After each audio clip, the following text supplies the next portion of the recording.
I like, what I like, what I like, what I like, what I like.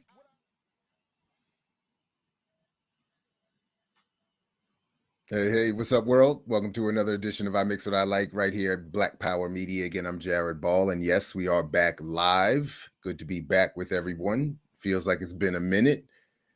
Grand rising and greetings to everybody. Definitely jump in and invite others to join you. Got a lot to get to this morning. What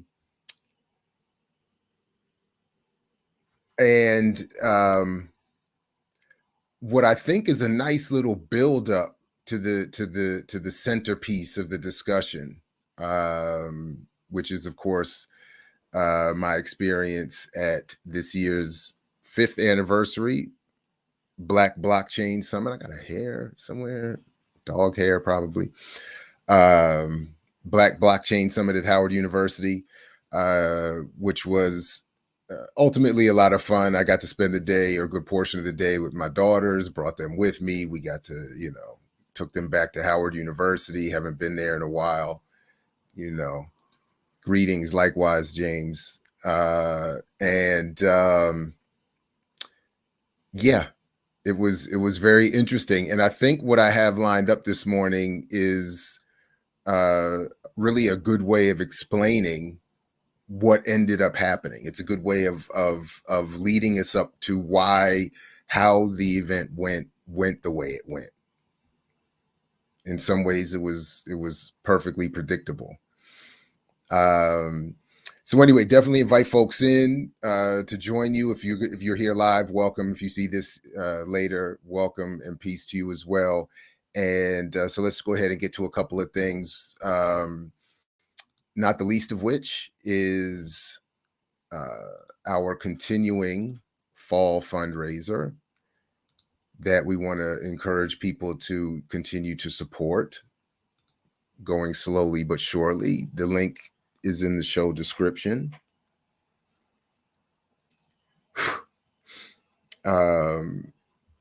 And if you cannot support financially, which we understand, please show your support by thanking, that's financial as well. I was going to say super thanking, but that's not what I meant to say. Just by liking, sharing, subscribing, all of that is free to you and does support the channel.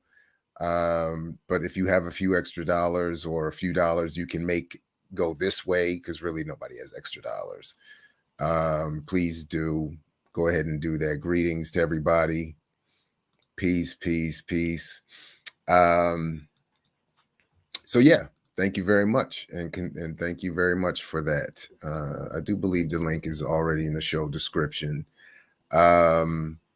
Make sure you're checking all the recent programming. I dropped a lot of stuff lately, some classic material, including one of my favorite interviews with Brian Becker and Eugene Puryear about what the f is socialism. So definitely check that out. And then, of course, throughout the platform, a lot of stuff coming. A lot of stuff is dropped already. Sundays last night, Warrior class on Saturday. So please do check that out. Make sure you have all your bells selected, etc., and so forth, so you don't miss when things come out. And then, per the request of this show's wonderful supportive staff, Josh and Aaliyah, please continue to put booking suggestions in Discord and email them to imixwhatilike@gmail.com. And thank you very much for that as well. I put it in the show description already so you can hear the entire thing. I'm not going to play it right now, but I want to continue to show support for Kevin Rashid Johnson. Has a recent statement that is in the show description from just a couple of days ago, including new contact information, as not only does he suffer from a number of medical conditions, but they do what they do, just moving people around, making it hard for people to be kept in touch with and to reach people. So please do, if you can, just take a moment and click the link in the show description, share it, and have a listen, and show whatever support you can there as well. And I'm in touch with his wife, so I'm not sure if Shupava will be coming on, or I'm not sure what's coming, but um, we'll see. But anyway, that is in the show description as well. Some good news, just quickly. I had a very over the weekend.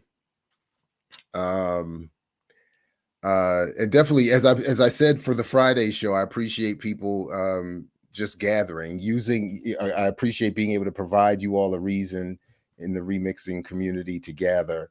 And as we may get to today, we may end up doing. Um, I may do that. We'll see how the show goes. But there has been a number of comments and criticisms and praise that I've been compiling. So we might just do another Answering Critics episode at the end of this episode this morning, because it's already gotten kind of full, and a lot of praise, and some of it came from the show I did Friday. So I appreciate that, and some interesting responses, some thoughtful responses to that as well. So that museum piece, I love that essay, that article, but I really like what it encourages and challenges me to think about. So, but I got this call from Pam Africa, which I do admit, I think is dope. That from time to time I'll get a text or a phone call from her, but this one was in particular was great because she wanted to thank us for the show we did recently about the papers of Mumia going to Brown University with Dr. Johanna Fernandez. And she appreciated me raising my critique and questions. And ultimately her position is she didn't care. She's like, as long as more people are talking about it, I don't really care. I don't, the whole whatever where they end up. So I'll defer to Pam on that she was saying she appreciated the show. She's using the show to spread the word and encourage the discussion, and that a lot of what we raised in the show were questions and issues that people were bringing to her. So she appreciated being able to refer to this show, and I was like, that's dope, because that would be exactly what we would want this platform and this show to be in service to. And then when the discussion turned to the specific topic of my criticism, she was just like, I mean, I hear you and I appreciate what you're saying, but I don't really care, because I just want Bumia's name out there more and more attention brought to it, and however that happens, and almost whatever context is good.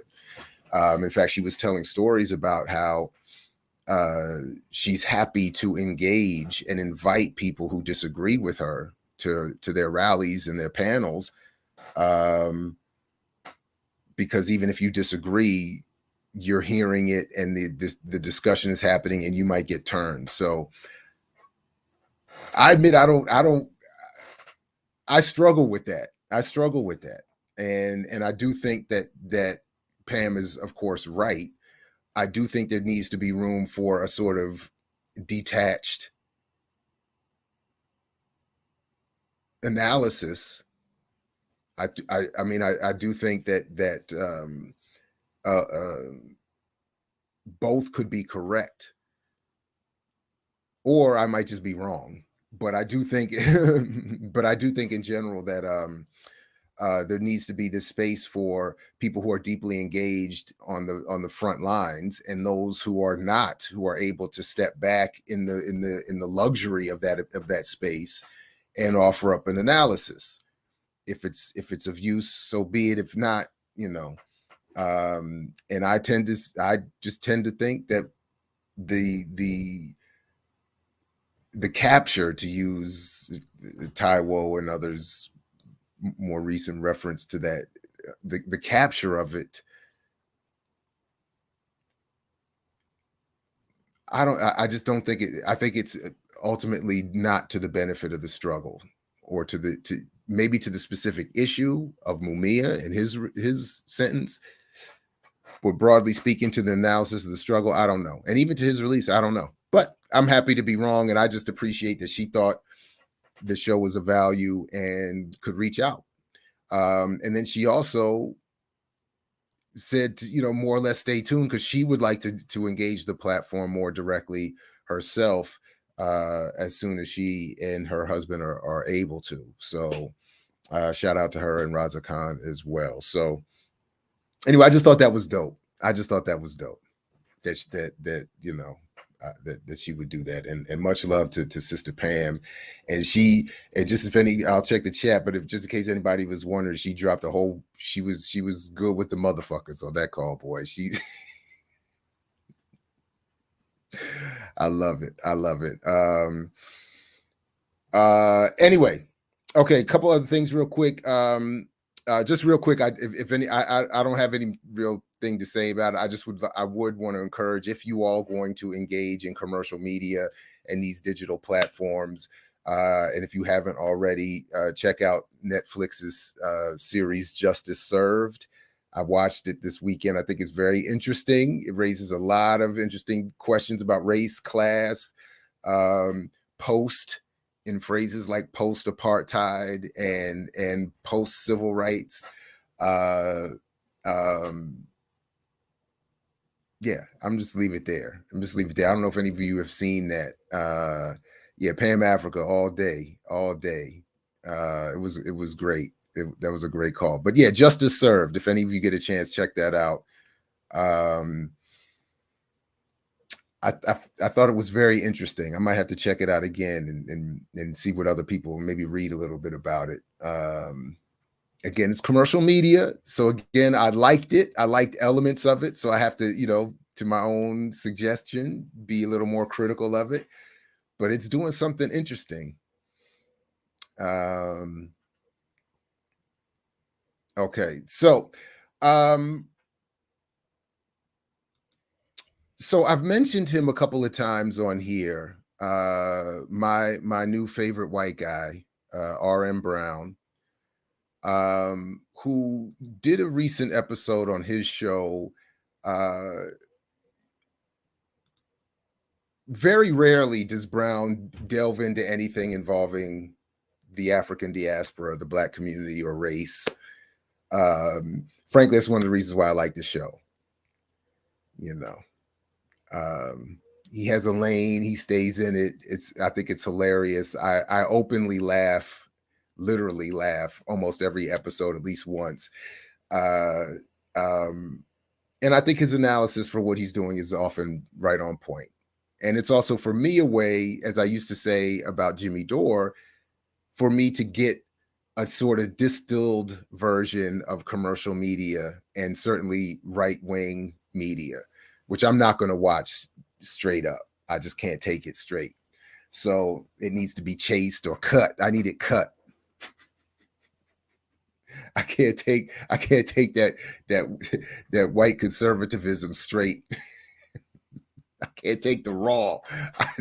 I need it cut. I need that RM Brown baking powder.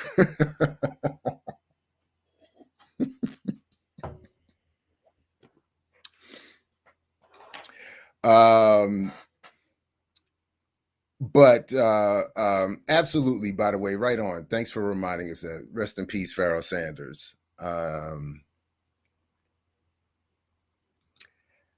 Brown I think he's great. And I mean, again, so anyway, but he did this segment the other day where he ends up, and again, try to remember what I do try to do this from time to time. In my head, what I've lined up in my notes and my outline leading us up to the discussion of the Black Blockchain Summit is it's like it's the path. So even with what I've said so far, but really we're starting here is really where I would start. So RM Brown does this segment. I'm only going to share just a little bit of it. But he starts talking a little bit about Steve Harvey, who, I forget,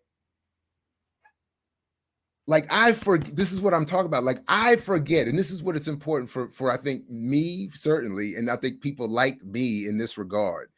I forget how much, like, I can say Steve Harvey is mainstream and pop cultural. I know on some level, but I forget just what that means sometimes, how prevalent he is in mainstream media in the United States. From Family Feud to this show we're talking about here, like he's all over the place. So anyway, it's just a few minutes of this here. He's a little disturbing. Is he gives like the worst advice ever. And this is sort of a thing in American culture. It's like, if you're rich, then you're basically like a god who you bestow down your beautiful.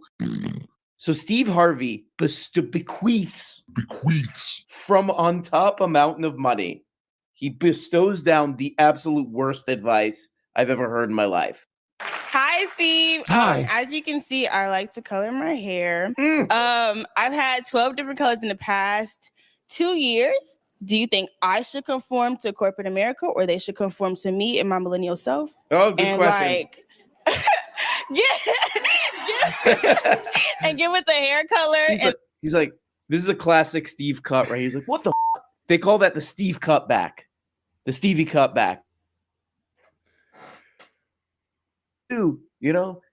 Then they cut back to Stevie's just like, what the f-? Color and the tattoos and the piercings. Like, your question to me is, do I think that you should conform to corporate America, or should corporate America conform to you? Yeah. Okay, you ain't finna be working. Whoa!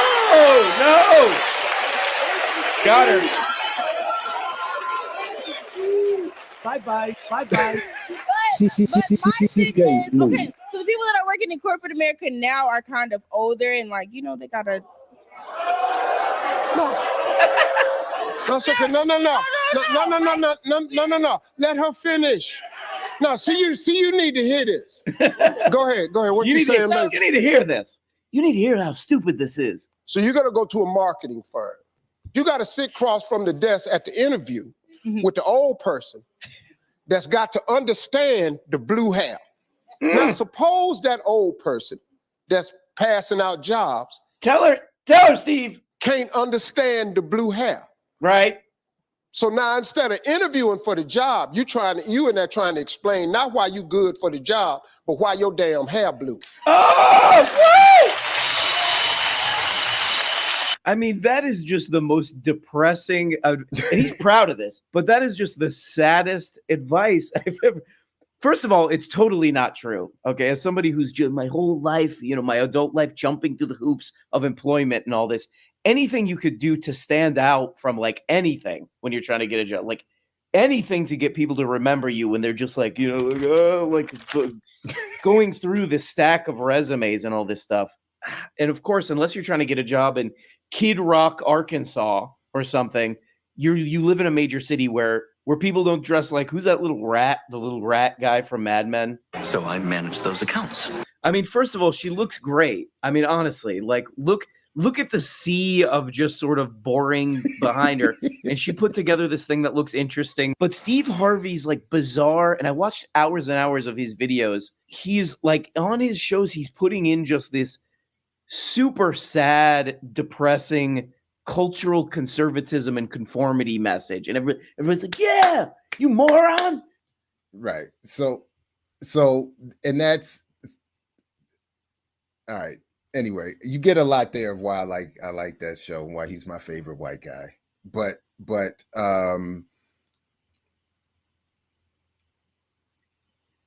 that's what Steve Harvey's there to do. Now, for our purposes in my particular lane, what Steve Harvey is ultimately doing is wanting to promote that Black capitalist lane, that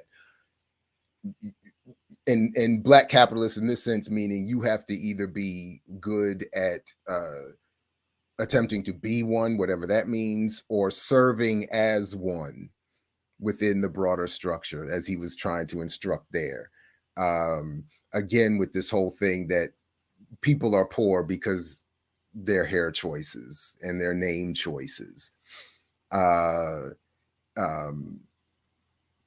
Anyway, so yeah.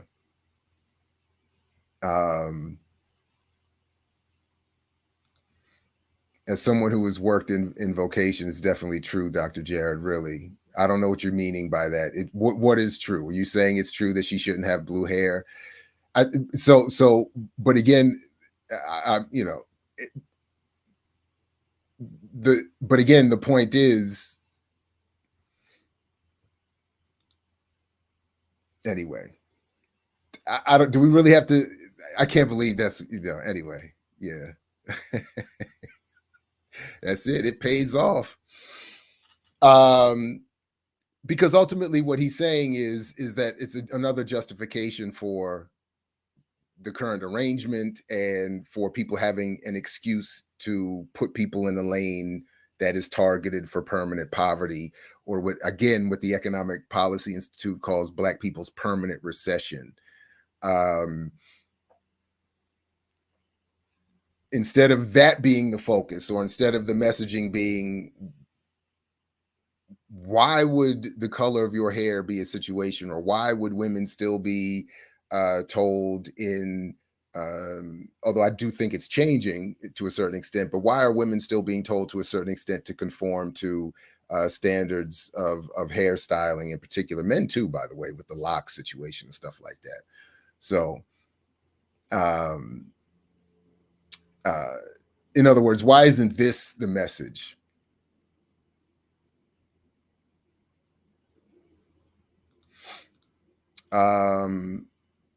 I have listened to Citations Needed. Wasn't I interviewed there once or referenced there once? I don't know, but I have listened to them. And I hope you all are in their chat talking about, you all should be listening to I Mix What I Like and BP. No, I'm just playing. But no, I have listened to them. There's a lot I should be listening to. There's a lot of good stuff out there. Anyway, so that was just one thing I thought I just wanted to, and then in response to this is the other thing I'm seeing some discussion of. I'm not even going to play it. I just want to just bring it up here just to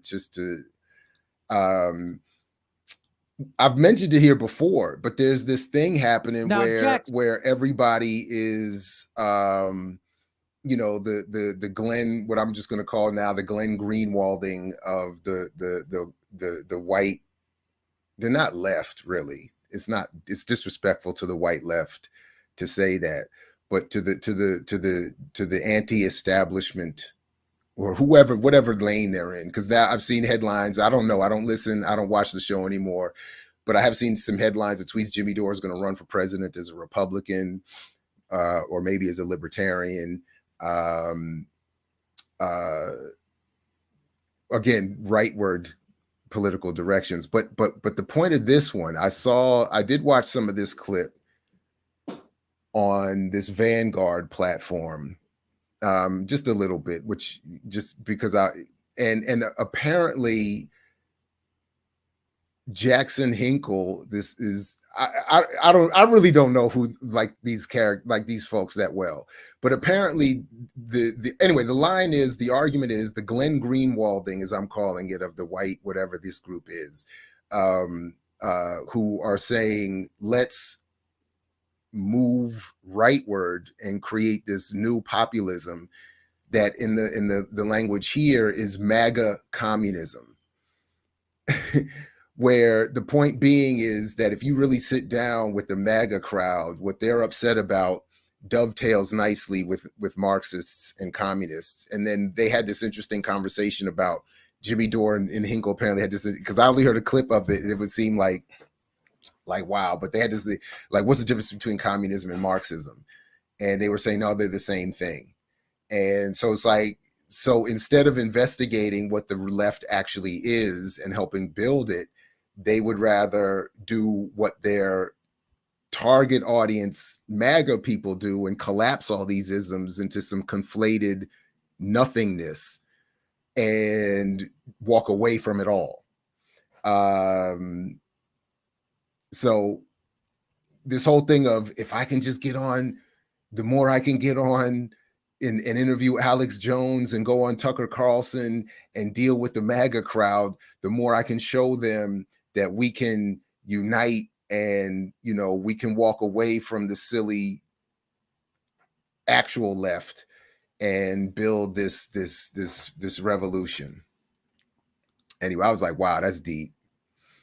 So there you go, Ricky. I don't have time for citations needed. I'm watching 15 minutes of Vanguard and Jackson Hinkle, where they play a clip of Jackson Hinkle talking to Jimmy Dore about communism is the same thing as Marxism, and MAGA communism is the way to go. And I was like, wow, that's deep.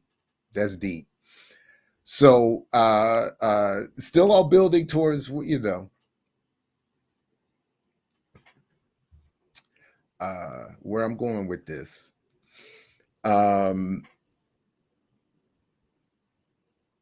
Anyway. So then I get tagged in this really good. By the way, let me just back up for a quick second and shout out Dr. John Johnson and Miss Natasha Blake at Whitman College out there, Walla Walla, Washington. They were great hosts for that discussion that I hope you all will check out between me and Professor A.D. Carson about hip hop and scholarship. It was a lot of fun. Still a little weird to leave the house and get on planes and do all that kind of stuff, but it was ultimately a lot of fun. And I want to say again, speaking for me only, that I want to keep putting this message out as much as possible, that to the extent that those are not familiar with academia, or even who are familiar with academia and are a bit jaded by their experience, we got to really remember that there are, I think, much like I would argue and have argued about hip hop, for instance, a majority of what's being done is, I think, not negative and not harmful. It's just very difficult to see and hear. What is harmful and negative gets so much attention and promotion that it seems to be the majority. And the same thing I would say for academia. So much of what is promoted as academia and what an academic is I think a misrepresented negative, highly, you know, promoted negative version. But a lot of people sort of beneath the surface, working in margins, working without budgets, working, you know, without whatever, are attempting at least to do good things within these institutions that are not here to do good things. So anyway, so it is good to meet people. And then one thing I do like about, as was said of me some years ago, being politically out of the closet, that what I do like about sort of that position is that it invites others to even kind of, you know, on the side, you know, basically say, I'm not going to say that, but thank you for saying that. Or, you know, reminding me that way of thinking still exists, you know. So, I mean, so shout out to all of those folks. And then to Professor Johnson and Miss Blake, thanks again to you and to the very kind hosts that you are. That was a good time. And the hotel they had us in, I walked in there and was like, what is the vibe I'm getting? And then shout out that we're waiting to get picked up. And Carson says, hey, does this hotel make you think of The Shining? And I said, that's it.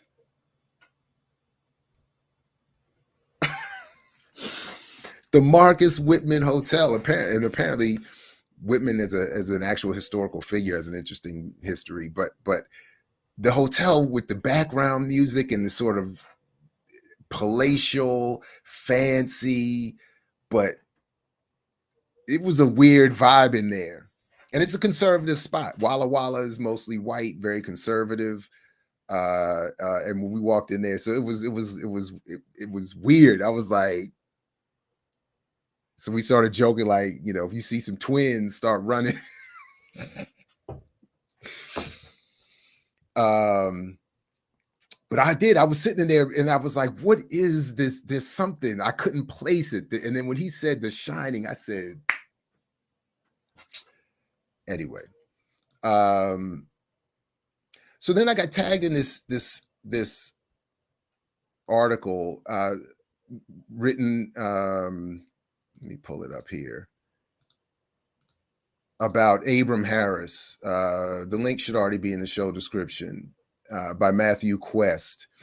Abram Harris is The Negro as Capitalist and Its Meanings for Today.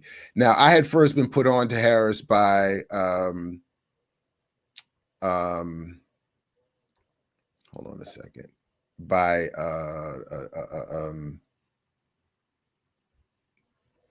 Nathan Connolly Jr.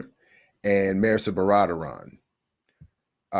And I just ordered this book, The Negro as Capitalist. So I'm going to read it hopefully in the next couple of weeks.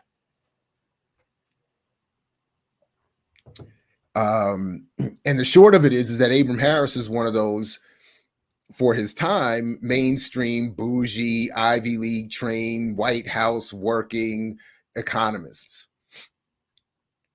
who just happened to keep noting that this whole thing about bootstraps and Black capitalism and entrepreneurialism don't work.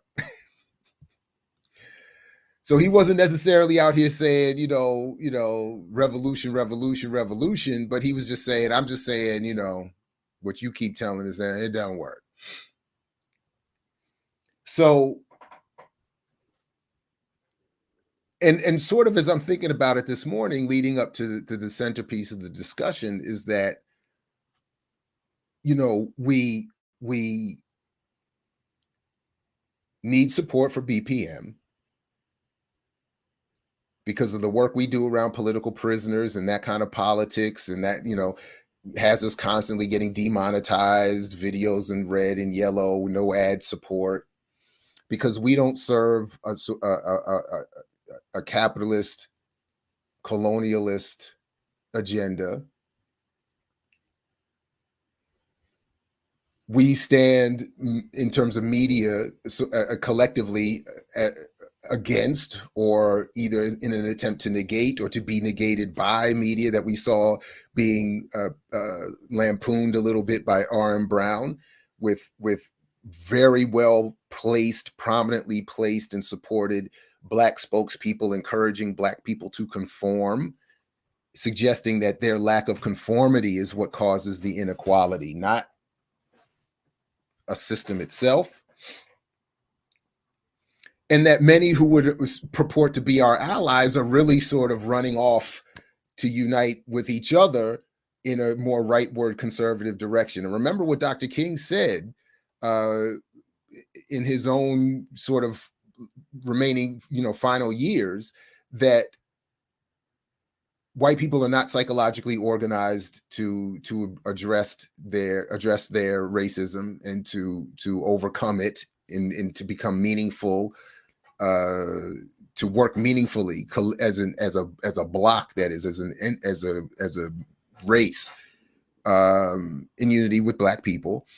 And then he said, he had that line where he said that many who would have marched with us in the South for desegregation, once we moved north and started talking about capitalism, they would rather walk off with our aggressors than stand with us and fight.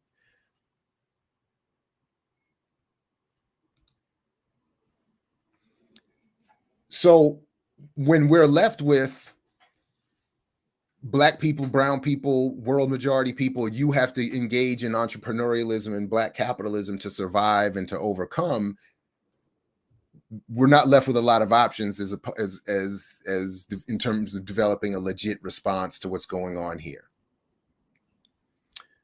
And we're encouraged to even forget that, as Dhoruba keeps reminding us, we've already won this fight. We've already won this argument, the argument over Black capitalism. And I felt Dhoruba's point more so this weekend, maybe than ever. How could we have already come so far in smashing this mythology of Black capitalism only to have it be so prominent and prevalent today? So when I read this over the weekend, finishing it up early this morning, I was just like, man, this is right on time. So I just want to go through this a little bit. It is a long essay, somewhat long at least, and it's but it is linked in the show description, so you all can check it out at your leisure. Leisure you may have earned because you had your assets over liabilities. Anyway, Abram Harris's The Negro Capitalist from 1936 has many contemporary meanings. It may not tell us where to look for the new society. It does inform observation and confrontation with people and ideas, hindering necessary clarity for struggle. The use of Black capitalist aspirations to bewilder Black folks who aspire to cooperate and emancipate can be challenging to discern. Further, a close reading reminds us how false interpretations of histories of enslavement and Jim Crow impede discovering ways out of contemporary degradation. And not only false histories of enslavement and Jim Crow, but false histories of Black Wall Street, of as was mentioned this weekend, the Freedmen's Bank, Madam C.J. Walker. I mean, these histories are completely obliterated in the popular mind's eye throughout Black communities. Totally obliterated and reduced not even to bullet points at this point. What I heard this weekend, with all due respect, they're not even at the level of bullet points at this point. They are, I don't even know what they are. They're beyond even aphorism. They're beyond, I mean, they're just, people are just saying things and I was fool enough to think after that video that Two Black and I did, and after the series that the Black Myths did on Black Wall Street, and that the video he and I did on the circulating Black dollar and all that, I was like, man, I was fool enough to think that joint got 2,000 views. Problem solved. No, it's not. So yeah, this issue of false interpretations of history is monstrous. Abram Harris's The Negro's Capitalist concisely examines Africa's relationship to the rise of capitalism. Its primary focus, 1860 to 1936, observes the economic basis of an aspiring Black middle class, their attempt to gain economic status, attain and promote social respectability, and create a small business enterprise and banking world. So as Diedrich Muhammad and I went over in our discussion of that more recent NBER report that I funnily attempted to mention this weekend, maybe stupidly attempted to mention this weekend, that that whole point from that moment from post-enslavement, I forgot for how many years they measured, but that post-enslavement, maybe first 10, 15, 20 years was the biggest jump economically that Black people have ever made in this country.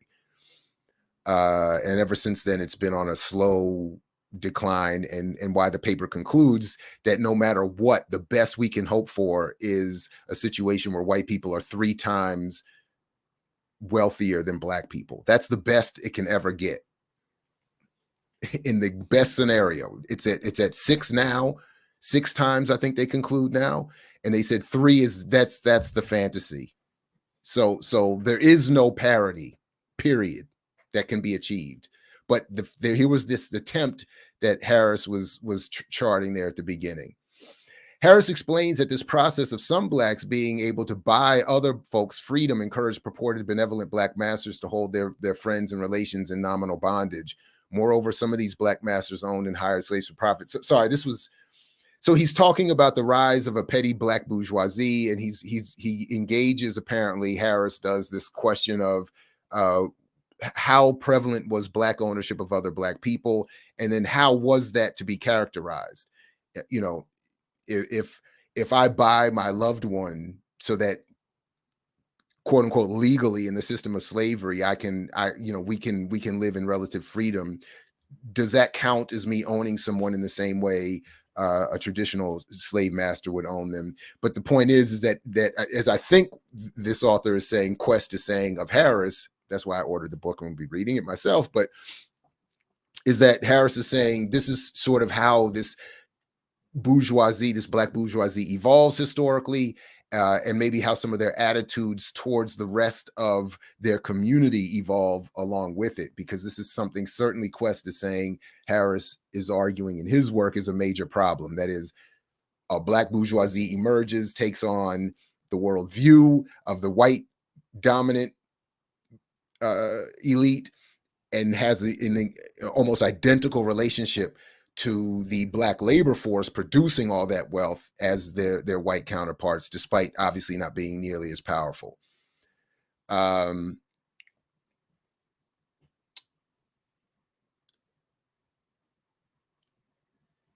This suggests, Harris notes that there were efforts to get hold of good land, whether for fertility or location. Free Negroes tended to hold a more significant portion of the total wealth in poorer counties and small portions in the richer. This suggests aspiring black capitalists struggle to compete with the white wealthy who monopolize power over the black poor. In this pattern, we can see the forerunner of the black slumlord. So this is sort of, I'm obviously skipping over a lot, and this is obviously a summary of Harris's work.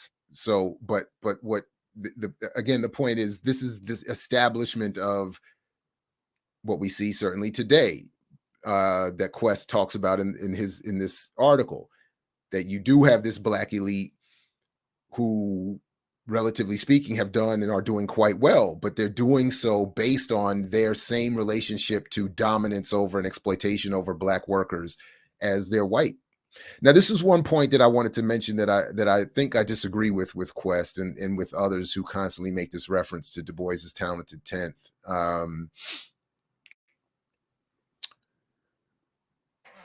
By the way, I do like this point that Quest raises here of Harris, that the approach to the vote was seen by the black bourgeoisie as something that was owed them for being prosperous at the expense of a subordinate black group of toilers. So if I understood what he's saying here, it's this we have overcome our lessers, we should have the right to vote and participate in the same sort of exploitative process that you are. And that the vote wasn't necessarily seen as something that was overturning these relationships, but something that for a black elite would give them access to those benefits. And I think that's a very interesting, and it seems to, for me, it works well in supporting, my critique of those who continually tell us we have to vote for the better of lesser evils. That what they're really saying is my class position is benefited by our support of the mainstream of the status quo, even if all we get is a Biden.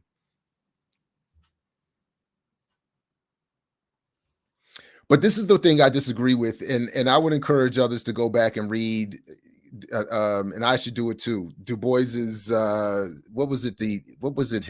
speech where he gives the speech on the guiding 100th. Because, in other words, when Quest says here, one begins to see how Du Bois's elite idea of the talented 10th, who in reality should lead the perceived untalented 90th, was later imagined. Maybe I'm misunderstanding Quest here, but I think he's taking on that same, he's putting Du Bois in the category of the black bourgeoisie, looking at the rest. And Du Bois was part of the black bourgeoisie, but his approach was, I think, decidedly different. And what I remember of reading of his critique of the talented 10th was not that he was specifically because he was saying, I didn't advocate a talented 10th so that you all would go off and be bougie and separate and further exploit your people. I said the talented 10th should take its relative status and fight and advocate to bring more resources and freedom to the rest of the community. And he was saying in this one speech that I'm forgetting now, the speech to the Boule, right? To the Sigma Pi Phi, wasn't it? Somebody, I'll check the chat shortly, but I'm sure you all have it. where he says we need a guiding 100th because we need maybe a smaller group who will actually do what I'm saying, because you all are just running off to be bougie. And I don't think that's what, anyway. Today, says Quest, the more prominent Black capitalists emerging disproportionately from sports and entertainment, but also through the linkages between industry, finance, foreign relations, and government, prosper by being popular with white elites, even as they seek to create a brand that simultaneously appeals to Blacks. Oh my God. When I read this line, I said, man, Quest must have been sitting next to me at the Black Blockchain Conference.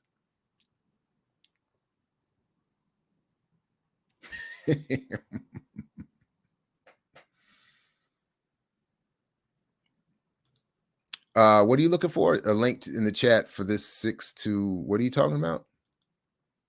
I think everything I'm working from this morning, I think has already been dropped in the show description. I think so. But they weren't among the 2000. Oh, my bad. What, Leah, what are we talking about here? Can you come back and tell me real quick what you're talking about?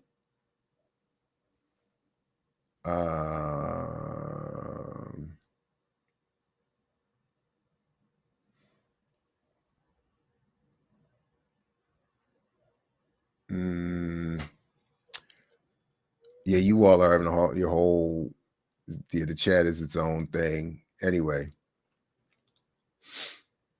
Ever put in place dark-skinned Black men and women?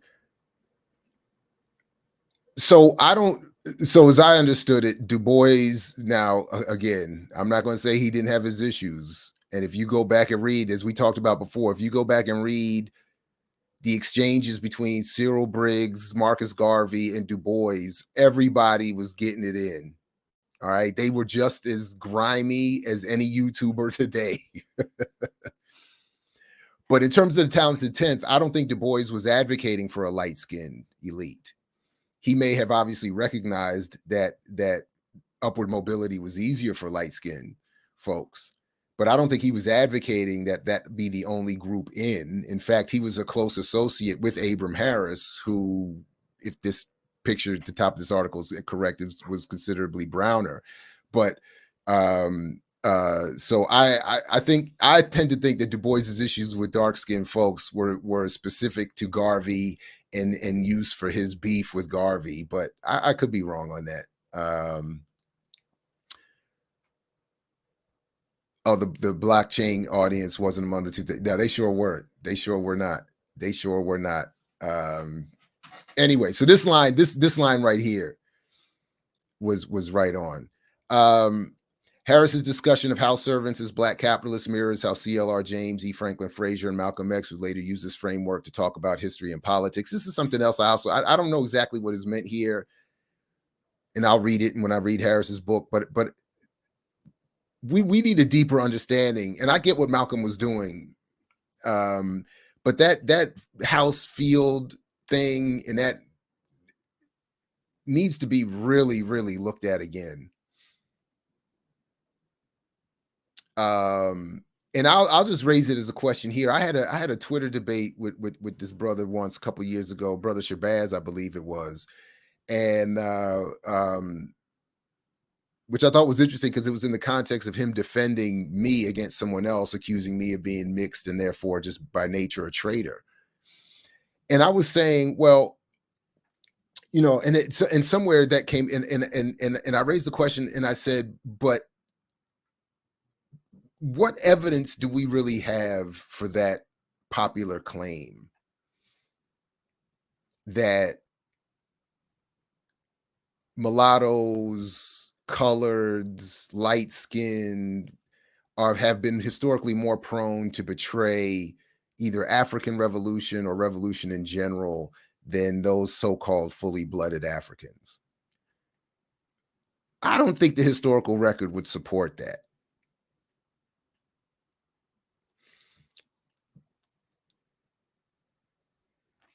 And when we look at the history of house and field enslavement, there is a good amount of, you know, and I'm not an expert on this, so that's why I'm saying I'm open to be checked on this, but I remember reading a good amount about how much insurrection began in the house, how much poisoning and assassination began in the house, and how much treachery occurred in the field. So it's an oversimplification that I get from a speech perspective. When someone like Malcolm from a podium is trying to make a point, that's one thing. But I think too often that gets dragged into everybody's sort of concretized analyses, and I think we miss some things. We miss some possibilities in that as well. Very rarely, but I did in this one. I mean, I really only got in it because I was watching myself be debated about without myself being there, and I just thought that was interesting. To watch that. So anyway, but that was just one thing that just crossed my mind with this. But again, Quest goes on to say, Harris tells us that because Black businesses often had difficulty finding credit readily available, lack of credit and ability to secure money when needed was a source of anxiety. However, he underscores a contradiction when often ignored in everyday Black business discourse. While many complained of the inability to secure money and credit when needed, they could have never carried out the businesses described if credit had never been extended. I think I misread this when I was first reading this, because I thought this was saying something else. They could have never carried out the businesses described if credit had never been extended. Well, on the one hand, I thought it was saying that had credit been extended, because in other words, even when people, even if, well, no, I guess, okay. Well, initially what I was thinking was that even if a Black business was able to reach more of an audience to attract more sales, they wouldn't get enough credit or enough investment to scale up to be able to satisfy those sales. But of course, no business can do that without being extended lines of credit and investment, which is also sort of the point that I've been and other people have been highlighting for many years now, that Harris was apparently writing about long ago. That because he comes back to this somewhere else in here, maybe I passed it already, but that Black businesses targeting Black consumers are targeting a consumer base that doesn't have enough money to build those businesses, and that even if they were able to reach a broader consumer base, they wouldn't have enough investment to scale up to meet that demand. And then all of them, as we read in the BLA guide and elsewhere, all of them can be easily subsumed by more organized and powerful capital. Reference to the Freedmen's Bank came up again, as is the case this weekend, which is very, very interesting. And the part that is discussed by Harris and Quest in this article is that, and Marissa Baradaran talked about in her book, even when Frederick Douglass tried to kick in his own $10,000 to support the bank, it couldn't sustain itself because it didn't have enough deposits from enough people, because it was dealing with a Black community that didn't have any money. And it was dealing with a community that didn't have investment opportunities to expand businesses, to have those businesses grow, to have investments made by the bank come back, So even before you get to some of the shadiness and the corruption that did occur, before you even get to that, it's the model itself is not something that is sustainable. And that's something that Harris is apparently talking about, that Quest highlights here. Since Black real estate was not easily marketed to the white wealthy under segregation, and Black banks served a strictly Black clientele, they failed mainly because the savings and holdings of the bank could not expand exponentially. Harris concludes the organization and failure of Black banking is part of the historical effort for the aspiring Black middle class to become a bourgeoisie, a substantial wealthy ruling class. Within their restricted existence, they emulate the white wealthy's world, their habits, social values, business ideals. This includes exploitation of the marginal Black working class and the poor. In their attempt to lay the foundation of a bourgeois class, they could not generate a necessarily large amount of trade, industry, and commerce, relying on Black consumer markets alone up till 1936. While some Blacks have accumulated sizable fortunes from medicine, real estate, operation of newspapers, pool rooms manufacturing hair straighteners and skin bleachers. And in the lottery business, Harris argues that the segregated economy of theaters and Black undertakers was even in decline under white competition before 1936. He found the promotion of Black business by fraternities and sororities self-aggrandizing and dubious. Take out the fraternities and sororities part, and that's exactly what was on display this weekend too, by the way. But I'll come to that in a minute. Harris pointed out that the myth of an independent Black political economy is based on coercion and racial pride. This myth cannot sustain loyal consumers for shoddy goods and services at greater costs and losses. Goods and services are often of poor quality, where produced by the undercapitalized, for they have to cut corners to make profits. So this is Abram Harris 100 years ago offering up an analysis of why we even hear in our own discussion so often, you know, I would support our own, but it's often going to be, it's going to be some shady, janky. Well, it's not that Black people are lazy or don't want to do good work. It's that they're undercapitalized. They have to cut corners if they want to make profits. For example, a cook needs cheaper ingredients and a furniture maker or clothing maker uses poorer quality material. Capital is necessary to purchase wholesale large quantities of materials at the lowest possible prices. Further, you need to invest in tools and machinery to mass manufacture goods with less labor. Without an influx of capital, Black businesses cannot compete even for Black consumers in a plural market society. Therefore, by the way, this tension that is created, that's being described here, again, was on display this weekend. I even understood that, as I think, the target of it. These folks are stressed. Their business model is get money from Black people, but Black people don't have money. So then it becomes get money from Black people as a pathway of showing white investors you're worthy of their investment. That's a stressful situation, even if you're making money. That can't be, to me, it's always like when I watch these movies about drug dealers or whatever, that the arc of the film where they're successful and everything's going great. That's for me the most stressful point, because like, it's not going to last, and the stress involved at being successful, man, that's not worth it. That's why my motto has always been, I would rather earn less and work less.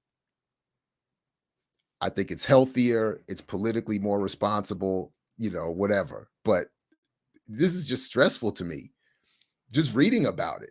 Therefore, the creation of chain stores, whether department stores or restaurants, racial protectionism in Black neighborhoods, and willingness to pay what Harris calls the racial tariff collapsed. Harris observed this trend long before the modern civil rights movement began in Montgomery, Alabama, and desegregation showed small signs of taking in the early 1970s. Of course, the new millennium age of the internet and shopping online is undercutting even corporate capitalist store chains today. But the flip side of this line is that Black people are being told with the internet, you can get in line and start your business and overcome. Harris warned people often formulate demands informed by petty bourgeois aspirations, wanting to be the owner or boss rather than actually wanting social equality and non-discrimination. And with civil rights and the affirmative action empire, this is still inequality and discrimination. This line here is just, this was so relevant again for this past weekend. People just want to be the boss or the owner, and they don't really want an end to discrimination and inequality.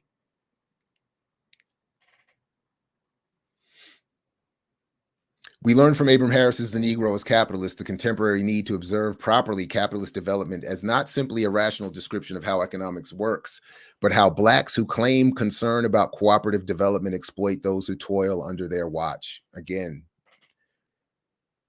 they claim concern about cooperative development, but they really are just exploiting the Black people beneath them. Consistent with Abram Harris, the capitalists of color who find their freedom in exploiting servile Black labor really do not understand the relationship of how Europe and the Atlantic slavery underdeveloped the Black world. They have concluded that their capitalism has been underdeveloped. Wow, I like that line too. Now, this part I don't think I agreed with, but even where paradoxically Black socialists who claim to be combating racial disparity are indirectly embrace and promote Black capital accumulation, most often the search for Black capitalism is a special pleading to the ethnically plural state and capitalist system to allow them executive and supervisory roles in managing the Black masses with both economically and politically. So my thing was, I don't know who these quote unquote socialists are, but I don't hear legit Black radical arguments saying we have to accumulate wealth, even in the line of the traditional, that historical march from capitalism to socialism. I don't hear Black socialists saying, yeah, we have to be full on capitalists so that we can accumulate the wealth to become socialists. I don't really hear it that way, but maybe I'm misreading what Quest is saying. And it's just a minor point. But anyway, so the link to that is in the show description, so you can read the whole thing on your own, should you be so inclined, and catch what I've missed or perhaps gotten wrong. But the book is on its way. I can't wait to get into it myself and finally read Harris directly. Thank you very much, Diamond in the Rough, for the super sticker. Appreciate your support.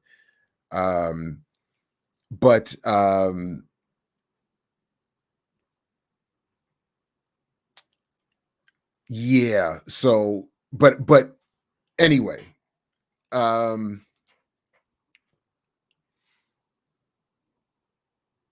so it reminded me, and then so I'll use this as a transition point. So the obviously what I'm getting at here, and what is are the points that I highlighted from this article about Harris's work, that there's been a long history of this struggle against Black capitalism as a solution. And even those not known to be lunatic radicals have been saying this. Ivy League, mainstream trained, White House invited economists, even they're saying, come on, man, we gotta stop with this nonsense of start a business and you can catch up. And yet somehow we're right back here. I do connect this, obviously what we saw with, the Steve Harvey clip earlier, like that's part of the somehow. The obviously the destruction of the Black Power movement, all these other kinds of things, COINTELPRO and whatever, and all of that, whatever it is. But here we are right back to this heavily promoted moment. So I'm also caught up to I'm watching the new season of Atlanta, and I think its most recent episode, they have this whole thing where Paperboy, the lead character MC, who has become a star and is now in a position of trying to maintain and expand his stardom. He thinks because he's just concluded this worldwide arena tour that he's on the up and up. And he runs into some of his peers in the game who tell him basically, you're not on the come up, you've peaked and on the way down. He's asked, so you think because you just did a tour filling arenas that what's next for you is filling stadiums? That's not how it works, particularly in hip hop and for Black artists. You're old, you're Black, and what you need is a YWA. A young white avatar. The point being, you need to become the Black giver of legitimacy to an up and coming white, less talented rapper or auto-tune singer whose fame you can attach to through management and business, make money off of, and expand in perpetuity because you as a star are finished. So you need a young white avatar. And I said, this is perfect. It's a perfect analogy for what I'm talking about here this morning, where Black people who want entree into this Black capitalist, this entrepreneurial business world, who want class elevation, they've peaked. They realize most Black people have peaked. We are where we are. This is it. You may have filled an arena, but you're not filling stadiums. So to get to that next level, it's not exactly the same where they find a white avatar to latch onto. What they do is they become the Black avatar to be latched onto by a larger white entity so that they can be dragged upwards in that way. And that's what I ended up, I think, confronting this weekend. And that's where I will take a quick pause break and come back and talk specifically about my experience at the Black Blockchain Summit. So don't go anywhere. Got much more here that I mix what I like. Back in just a second. I mix what I like, what I like, what I like, what I like, what I like. They say when you wear Black Power Media gear, you can accomplish anything. You play any and every position. Coaching, to kicking, to receiving, to running and juking. And oh my goodness, I see how to get in slow motion. Get off me. And you're going to have a lot of haters coming at you, but what you got to do is you got to shake them off, and get to your goal and accomplish it. And when that's done, it's a beautiful thing. I'm talking about going hard, extra, for that extra point. And when it's done beautifully, you talking about touchdown. Oh, and the crowd goes wild and they're celebrating with you and everything. Man, let's see that again. Nice. Black Power Media, baby. That's how we do it. Now go to blackpowermedia.org and get you some of that gear. Empower yourself today. Yeah. I mix what I like, what I like, what I like, what I like, what I like.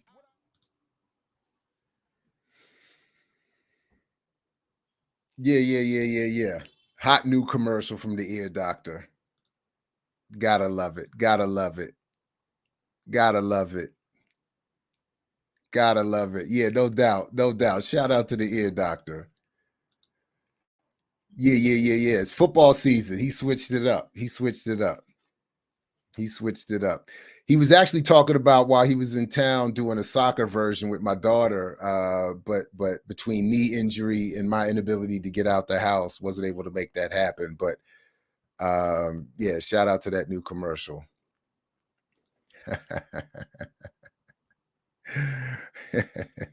Yeah, no doubt.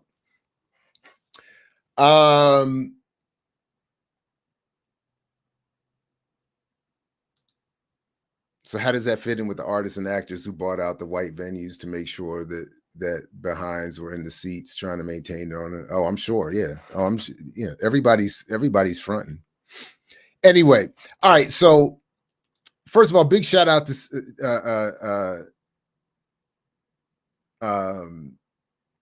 Sinclair, my man Sinclair, for inviting me to the Black Blockchain Summit yet again. First time in person, Howard University. Oh, no way. For real? Oh, man. Okay. Well, damn.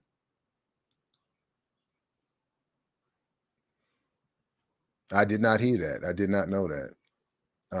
Sorry to hear that.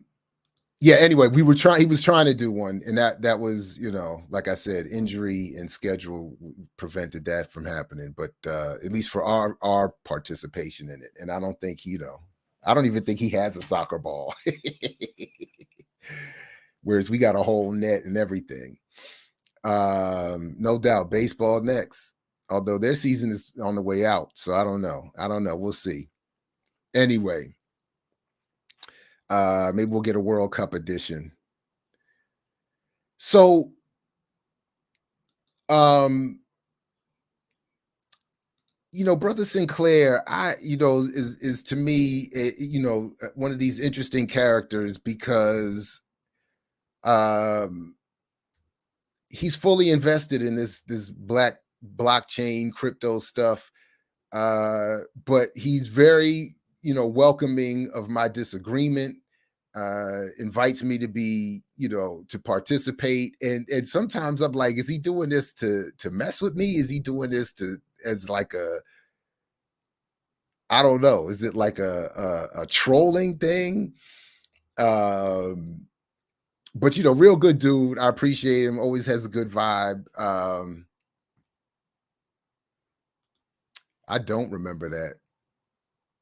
Lorenzo Lamas, good God. I would have not watched it. So yeah, that's a name I have not heard in forever and was trying to avoid it back then. So anyway, so we go to this event, and at Howard University, the Blackburn Center. Haven't been there in a minute. Always good to see. They're refurbishing the building. Did Howard get Bezos ex Bezos money? They look like they got some money. They were building something in there. Very well put together conference, by the way. Laid out all the tech, all the lanyards and all the stuff. I put pictures on Instagram. They had all the, of course, as we see here,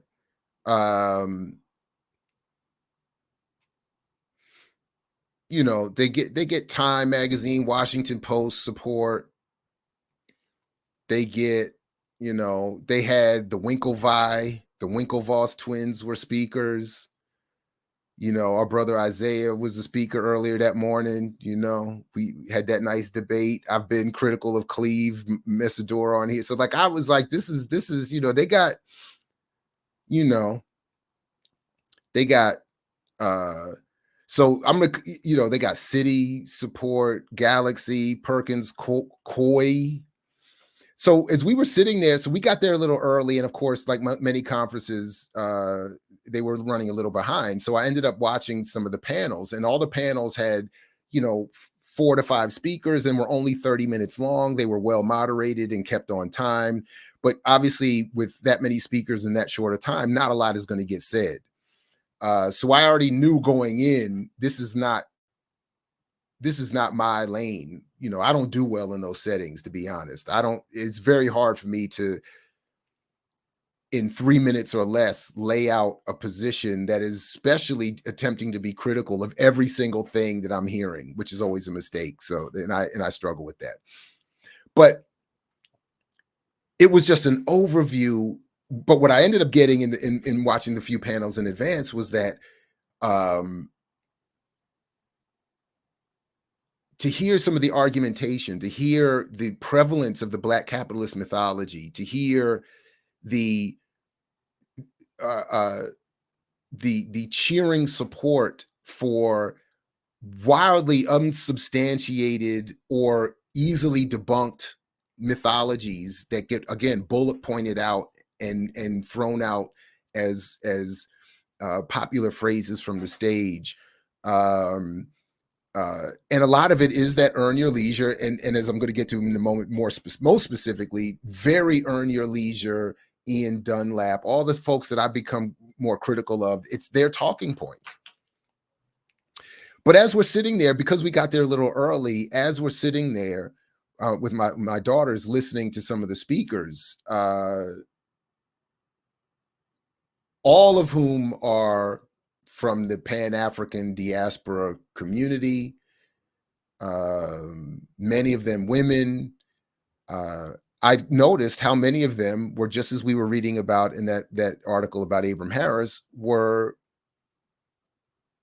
in the Atlanta version way avatars for white capital. So as you see here, whether City, the obvious one, or Washington Economic DC, but Storage Institute, we looked them up. So as I'm sitting there with my girls, I'm literally, I just pull up Storage and I go to the website, and I pull it up and just show my daughters, as these women are speaking, what is really being discussed or who is really being discussed. And it's white capital, white developers, white investors, white. So this was the picture I showed. I'll stop. So this was just to give an example. You don't have to go through all of it. So, and a lot of the, so a lot of the people, like this was the. So on the phone, it came up bigger, but you can see, I can't do it here, I guess. I can't enlarge it. There you go. I was like, so on the stage, you see these Black women talking about Black empowerment and the Black community, and this is what Black, and using words like autonomy and liberation, even, and revolution, and I mean, using all that kind of language. I mean, look at even my backdrop. I mean, the iconography of this is from there with the African, Afrocentric, futuristic Black queen, you know, it's like all that kind of, like, this is, you know, so, and I'm not, I think on some level, there are people there who are legitimately thinking they're not, I don't think they're, I don't know to what extent, or I'm willing to believe that many are saying that, you know, consciously they're saying, this is good. What we're doing is representing, you know, Blackness, but their aspirations, their goals, and then their argumentation is all very white, capital, investment, business. So almost no discussion. Now, again, admittedly, you're not going to be able to do much in these short panels, but very little of the discussion was about that I saw that day was about, you know, here, like, this is the language I'm talking about: prosperity, independence,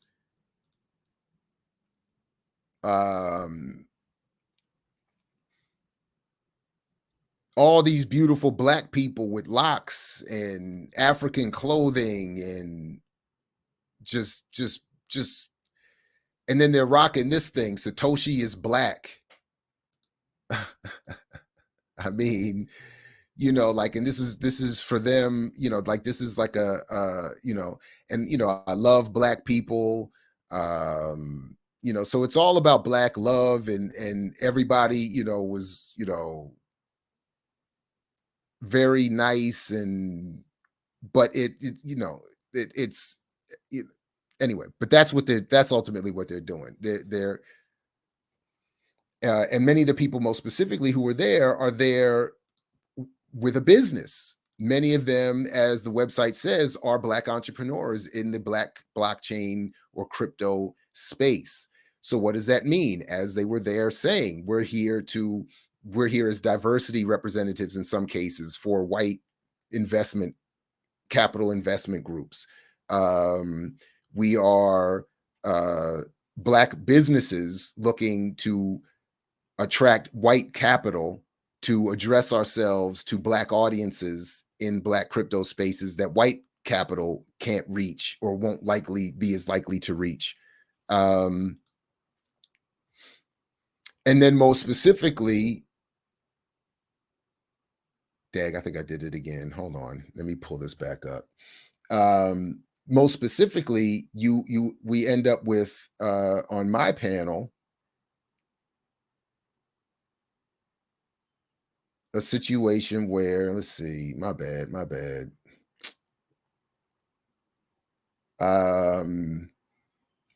So it was me. It was supposed to be Obi Igbuna. He wasn't able to be there for whatever reason. He didn't show up. Deirdre McIntyre was a moderator. She did a very good job. She moderated so well that how odd. She moderated. She did her job very well. Didn't work out well for me, but she moderated. Shout out to Mayada Manan Break. She was on the panel, a Sudanese sister who I don't want to, you know, speak for her, but from my vantage point, she seemed to be the lone attempt, not at fully aligning herself with me, you know, but in leaving room open for, you know, like Jared had made a kind of good point. And she said she's the only one on the panel that said anything about I'm a Pan-Africanist. Then there was Courtney Richardson, who corrected her label here. She was labeled as being an owner of By the Hood. I think she was involved with that, but she's not an owner. And then Kezia Williams, who is the chief executive officer of the Black Upstart. And that's what I need to pull up here. Because, woo boy. So initially we're all given, a couple minutes to say who we are and what we do. And then, and to what community we address ourselves. So we did all of that. And then I said at the beginning, I said, I kind of tried to make a joke of it because I suspected what was coming. So I said, look, I'm the one sort of detracting voice who disagrees with much of what, I just don't agree with a lot of what's being said. And a lot of it was the same basic, we need to get involved with the investing.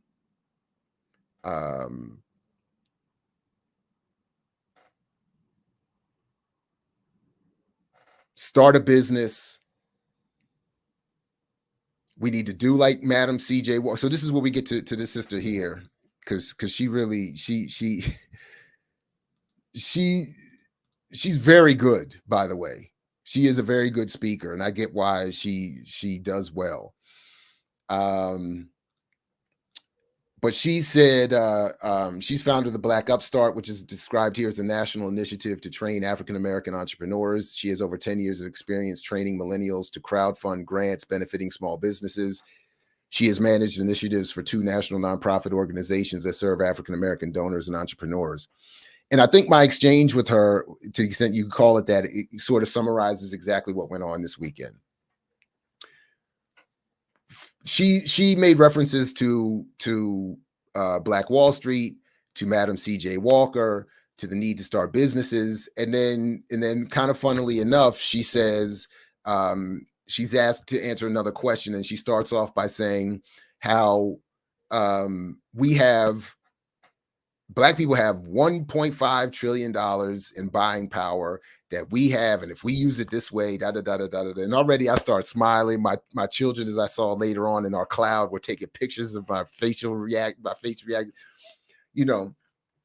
And she starts, So when it comes back to me, I said, this is sort of my point, and I said this is where I tend to disagree. And I so if I could just say this, the two things I know I got right, that I did right in my time, because I don't think I did well ultimately. And you can look, I put in the show description, you can watch, I'm not going to play it. You can watch it yourself. It's timestamped. It's already set. The link is already set to the timestamp. So you can watch it yourself. It's about 30 minutes. I just didn't want to go through the trauma again of first listening to their arguments, to me, because it really does starts to become a little bit painful. And then I don't want to go through the more traumatic experience of watching my poor, I just didn't do a good job, I think, of but the two things I did right was saying, A, I wrote a book about this very issue. And 2, you all should tune into Black Power Media, where we have these discussions to a more full extent. But she brings up the issue of buying power. So I simply tried to and in so we each got a 2-minute intro, so basically saying who you are, what you do. And then the follow-up question was, what are 2 things you can do? What are the 2 things that we can do to build Black wealth? And I think I tried to say we have to get over the mythology that we can build wealth, and then we have to redistribute whatever wealth is created. I think I got those 2 points. Then we came back, and the final question was, what was the final question? I forgot what the final question was, but the point was you had 3 minutes to answer it, because that was all the time in the panel. So that was the whole panel. So I set my timer, because I learned from Kwame Ture, who literally would have a clock timer or a watch, whatever, when he spoke. So I got this from him. I set my timer to make sure I used the time and used it properly. The sister here says what she has to say about Black Wall Street and Madam CJ Walker and buying power, and we got to use our money. And I said, so this is, I happen to write a book about this, and it is mythology, and I disagree with what is being said. And I think when people hear the word disagree, they take it as hostility. Even if I say it with a smile, even if it's just that, I disagree. So I could see her, she got, and I just quickly tried to break down how I said, look, I wrote this book about it. We don't have this much money. This is a marketing, and she interrupts. And she jumps in and she says, the only thing I remember hearing her say, because at one point I said, I did say, excuse me. The one thing I remember hearing her say is, see, these professors always jump in and never have any facts or data or information for the people. So as I'm literally explaining how I have a book that could be offered for free, filled with data explaining how what she's saying is false, she's interrupting me to say that I'm just one of these academics that don't have any data. Meanwhile, I've tried to quickly outline how so much is misunderstood about Wall Street, Black Wall Street, about Madam CJ Walker. What value is it to creating Black millionaires and whatever and billionaires if the Black community is worse off? I was literally about to make reference to that NBER paper when she interrupted me. She followed up on her interruption, her initial interruption. So then I did turn to the moderator and I showed her, you know, I still have time. As I'm being interrupted, I'm saying, you know, and she says, well, your time is up. We need to move on because now, Dr. Ball, you're cutting into the next speaker's time. And I would say, but I admit I was being very cognizant of the fact I was the only man. I felt this is what I felt at the moment. I said I was the only man on the panel. I am a bigger man. I have a little bit of a, and so I was just like, I don't want to get into a thing, but I just said, okay. She said, I'll let you come back to finish your point, which of course never happened. So I really didn't get to say much. I didn't get to get my points out. I got, thoroughly interrupted. So that's why I came back and I said, well, who is this woman that was interrupting me? And this is kind of going back to the point. So like, yes, there's that initial moment of don't do that. Like I just sat through and listened to a lot of really uninformed, because she had actually name dropped. That's what the point. I'm sorry. That's the point that got her upset. Because I said, look, I disagree, because she had said, we have to listen to Earn Your Leisure and Ian Dunlap. And I said, well, I actually just wrote about these guys and like, they don't. And I made my joke. I said, what they really want is for us to earn their leisure. They're giving bad economic advice that they charge for. That was the line I was saying when she jumped in, and because she cut me off, I think you all can watch it and and my memory might not be exactly, so you can all, but that was part of what, and when she interrupted, I was like, ooh, I was, my that initial is, ooh, don't do that. I just sat through and listened to all this nonsense. We only have a couple of minutes. Don't do that. All I said is I disagree. I don't understand why that causes so much. I mean, I do understand, but I can't, but it's just, we disagree. So, I was like, don't do that. Don't do that. But I just said, excuse me. And then she kept going. So I just sat back. I just let her continue the interruption, showed the moderator my clock, requested my time when the interruption stopped, requested my time, was not given it, and we moved on. All right. Yeah, definitely check it. Definitely check it if you want. It is there. And if my memory is off on any of this, follow up with me and let me know. All right. And I'll happily, can we get that? No, I guess I can't get that green screen effect any better. Sorry about that.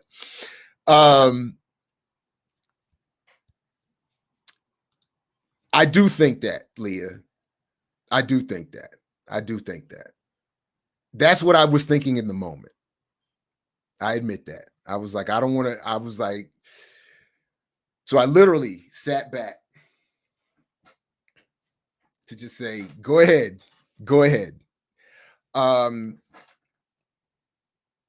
The beauty of it is, though, and I'm going to come back to this to the specifics of this woman here, but what I think again she represents that we've covered in the Harris article. What I do like, though, and I appreciate is that after the panel, there were a number of people who came up to me and said, there were a couple of people who already knew of me and were saying, you know, I really appreciate your work. Good to see you here. Thank you for trying to do what you're doing. We appreciate you. A couple people were like, I think I got what you were trying to say. I definitely want to learn more. Like, you know, I really appreciate what you were saying. Some people were just like, I'm just genuinely curious, you know. So, and my point is, I appreciate that. Like, so to a certain extent, even with that interruption, like enough got through that enough people were interested to follow up. It was kind of even, you know, after the fact, we all were invited to take pictures together. And it was noticed not just by me that the sister was standing off to the side. Like, she didn't even want to get in the group picture. Like, she was really upset. She really does not like your boy. And I was just like, I'm cool. Like, I'm not, I was like, you know, like, I don't have real, like, there's no beef, you know. So I was like, we just disagree. We, you know, and usually I'm very, you know, and everything was cool. So we all like took pictures with the other panelists, got my African, they gave us like cloth wraps, you know, so it's like, it was like, you know, they had the, oh, wait, I got to show you this. Let me show you this real quick. I took a picture of it because I was like, this is what I'm saying about what they envision themselves to be. You know, they had the Huey chair there for people to take pictures in. And my daughters were like, are you going to take a picture in the chair? And I said, no, absolutely not. Absolutely not. I was like, I am not disrespecting Huey and or anybody else, you know, but I just wanted to document that they had that there.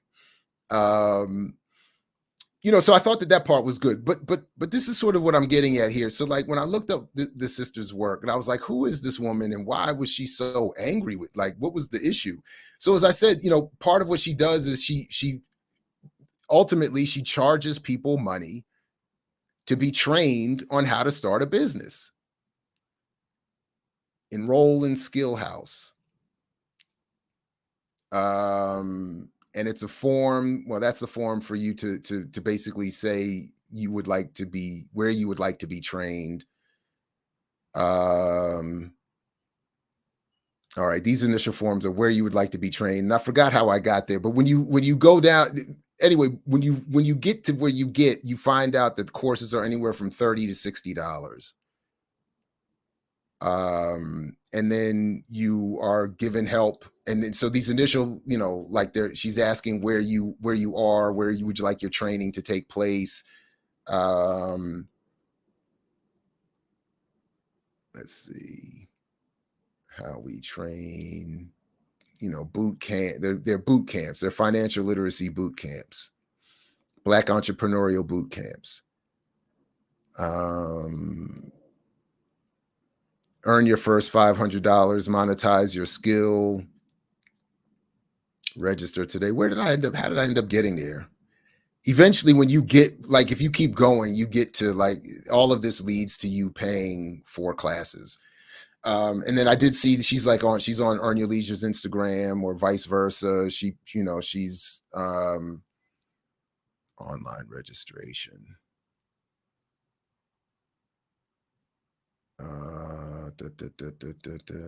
Let's see, get tickets.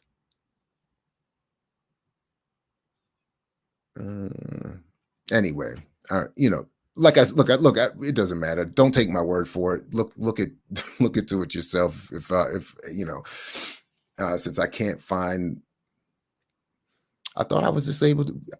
Why wasn't it? Anyway. But that's the point, though. So she has to. So in other words, I'm a threat to her business model. I'm a threat to what she thinks she understands about economics because she's directly off that earn your leisure tree. And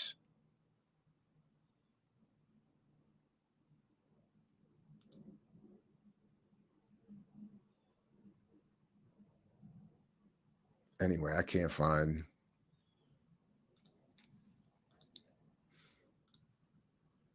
But anyway, but this is what this is what this is what she's here to help do. So she said, oh, I'm not even sharing anymore anyway. Okay.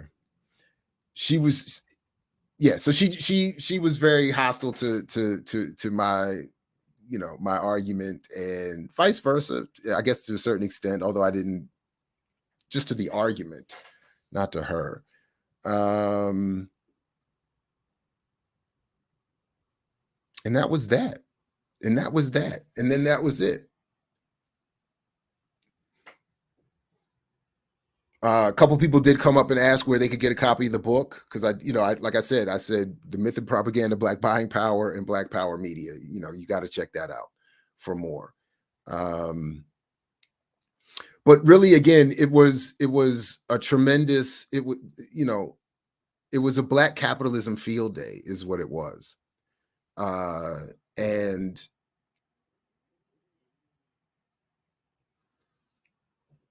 it again, reminds me of the importance of what we're trying to do here, what we're trying to encourage in terms of analysis and activity and response. People are looking for solutions, and they're being told that those solutions come through Black entrepreneurialism and Black capitalism. There was some discussion on our panel, briefly at least mentioned, and on another panel where it was mentioned, this need for political power. But what that means and how we get it obviously couldn't be discussed in these very short panels, but also ends up being filtered back through that whole thing of we got to get our money right before we get our politics right.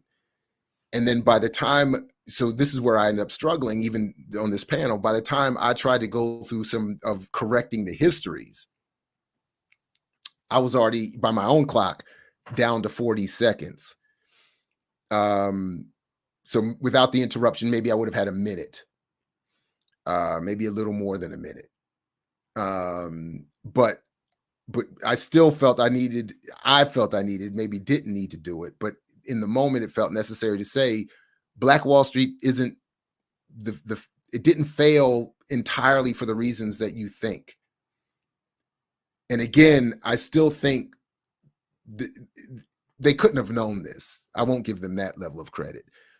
But the white folks that burnt up Black Wall Street are given the additional benefit. Their violence is additionally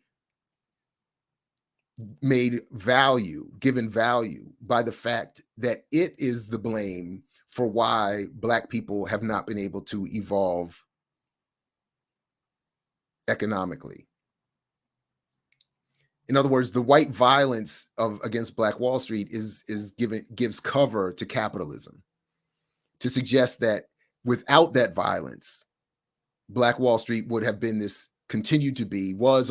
have continued to be a success that could have been replicated and solved all of Black people's problems. But to Abram Harris's point, to Matthew Quest's point, to my point,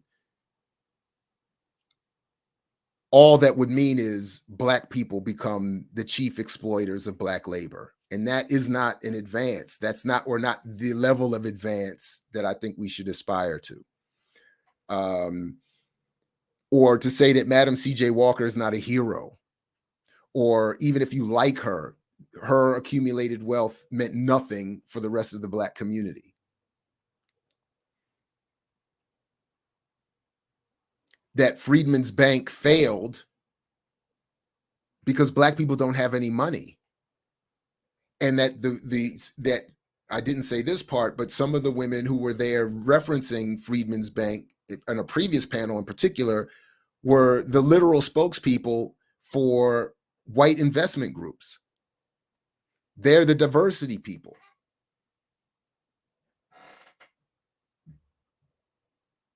I mean, it's wild. It was wild. It was wild. But then to go back and see that the Winklevoss twins were the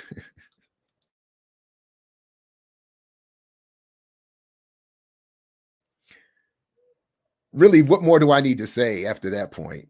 What liberation are we getting from them? Anyway, thank you for your super chat, Kepara. Appreciate you. Thank you very much.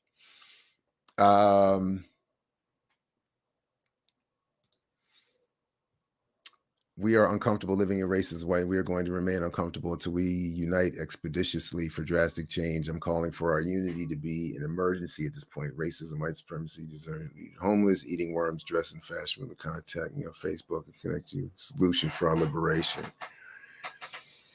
You got the solution, Carol? Okay. But why I got to contact you on Facebook?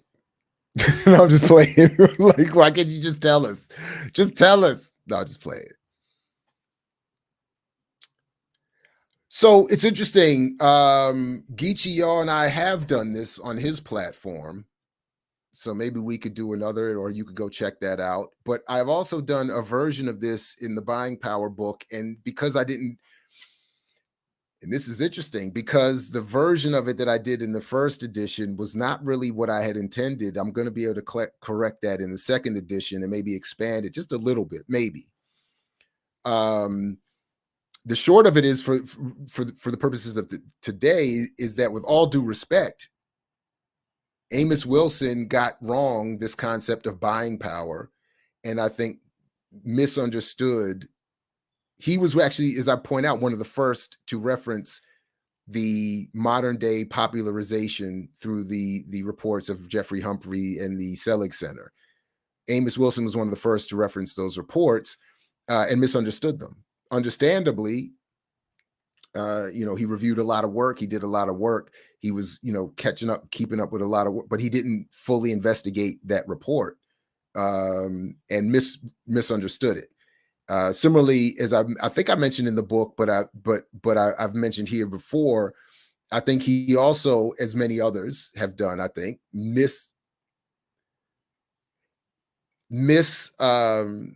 understood or misrepresented that time period in the 1930s of Du Bois, where Du Bois was talking about the potential for Black people of cooperative businesses and economics. I think that truncates Du Bois, who would ultimately conclude differently and leave the country as a result. So, but too often that part gets referenced for people's arguments. And I think Wilson does the same thing in Blueprint for Black Power. So I think he just got this stuff wrong. That's all. Just on this issue. I'm not saying his whole overall argument, just on the issue.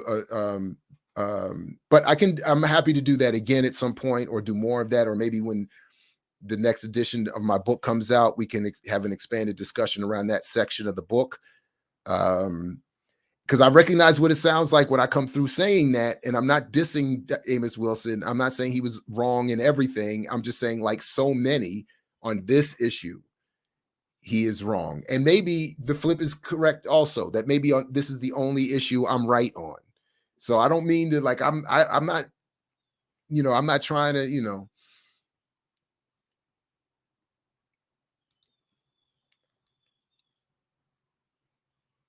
But Dr. Ball, blackness should be like, insert other POC that explores poor, like, whiteness. Yeah.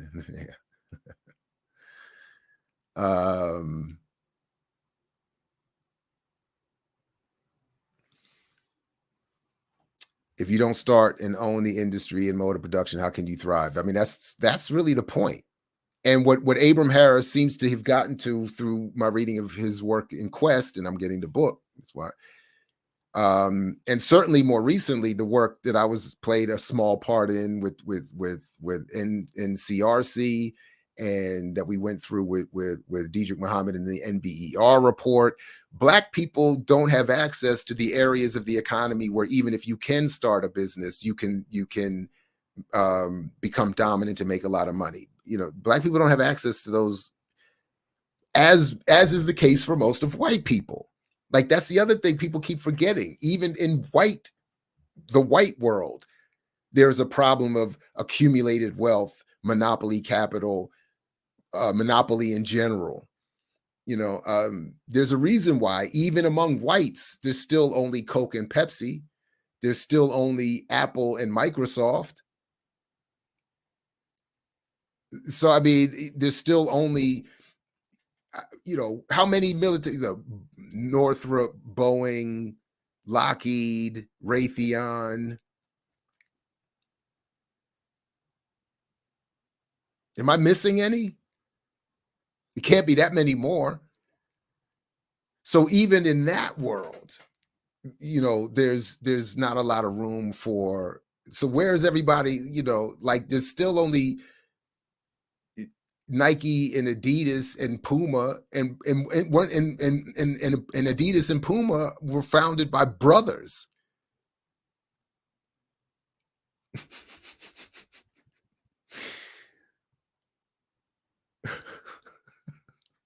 I don't even know what that means, but I'm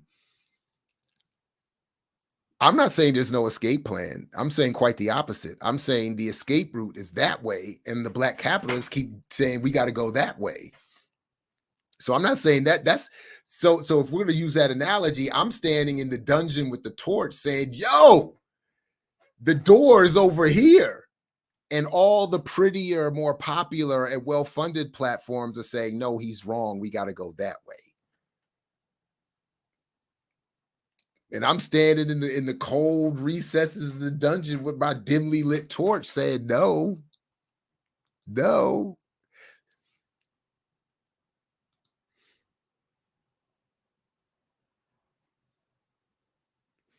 But see, this is my point. Dealing with the real, other groups have not done for themselves. This is part of the mythology. No group has thrived by themselves. This is part of that Wakanda mythology. White folks did not thrive by themselves. They thrived, first of all, by constantly redefining themselves into smaller numbers. So white has been redefined. It depends. Initially, when it was just them that they were dealing with, white was a very small amount. As they expanded to conquer the globe, all of a sudden, white became something else. But the real point I'm getting at is nobody thrived by themselves, even to the point of their thriving was done with the help of those that they are exploiting. That's why Lady Lugard wrote that book, A Tropical Dependency. She was saying we are the most popular empire in the world, the British, but we are dependent on our exploitation of all of them. There is no do for self. You have to end up working with someone else, either to help you get where you need to get or to exploit, to prevent them from competing with you to get where you think you need to get. That's so it's not first of all, and it's not natural. I wouldn't even argue that it's natural. If Kwame Ture was right, the natural tendency of human evolution has been to start in small groups and expand to bigger groups, to bigger groups, to bigger groups for the natural safety of the whole. I think if anything, nature has taught us, if you try to do this by yourself, you get, what's the word? You are what's the word? You are evolved out of species or whatever. You're evolved. What's the word? You all know the word. You know what I'm trying to say. But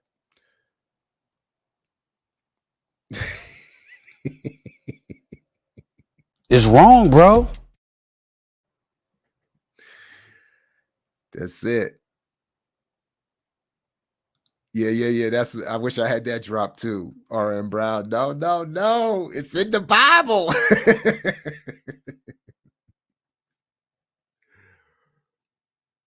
Do I dream of dancing at our children's wedding? No, I know it is as an inevitability. It's not a dream. It's happening. I've already seen them. I've already seen it. What was that KRS line? Damn. What is that KRS line? In the future, I'm still number one, something like that. I've already seen it anyway. Okay. I guess that was it. That's really it. That's really it. So, and I'll end it this way. I think there was a lot of good people at this conference. I actually don't think that the people that gather in these spaces are bad. I don't think that they intend to be, I don't think most at least intend to be enemies of radical struggle or the people or anything like that. I think that the mythologies are strong. The talking points are strong. So even what I'm saying about this sister here is, and I'm saying, yeah, I'm threatening her business model and all of that. But the reality is, I think that those talking points that she was throwing out there, she really believes them. And I think that on some level, we need to believe them for our own mental health. I don't think it's easy to look at the situation for what it is. I don't think it's easy to look at the struggle for what is necessary. And the people who are coming into these spaces, they're not coming out of political struggle.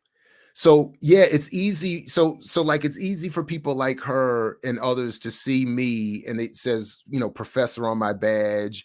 And he's this handsome, fair-skinned dude, you know, with a button-down shirt on. He's, you know, just an easily dismissible punk academic. But the reality is my arguments are not the result of my academic work, or, well, the details are, but the initial analysis or the initial frame was born out of political organization and struggle. It's not born out of an academic institution. So that's what I think often confuses people about my engagement with these spaces. And then they can just fall back on that as a defense mechanism to dismiss. But the idea, I mean, it is kind of funny to think that the idea that you're sitting next to someone who has literally written a book detailing the mythology that you just espoused, and you're saying to him and to others on the mic, all these academics do is show up without any data and information for the people. That, I think, is also part of the mythology that is developed here.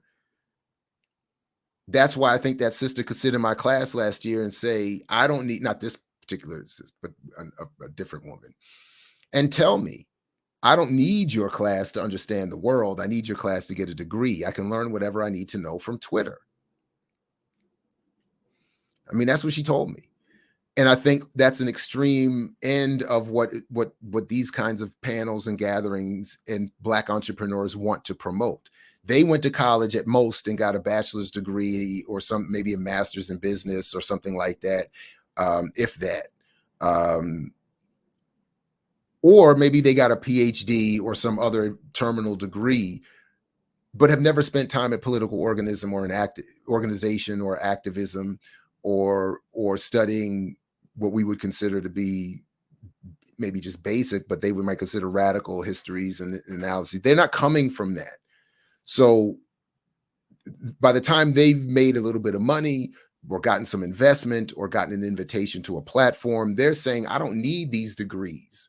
We don't need academics. We don't need study. We don't need even radical politics. We just need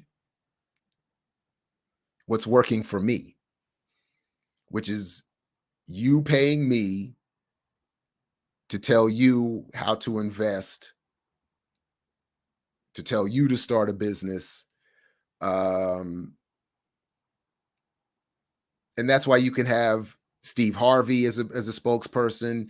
You can have the Winklevoss twins as spokespeople. You can have, and I'm blending the blockchain and Earn Your Leisure and all these different platforms, but you can, and none of them are coming in with PhDs or from radical organizations or anything like that. They're all coming from business worlds and nonprofits and small business communities and entrepreneurial communities, and they're all making promises that are often either funded directly by white capital or are targeting white investment.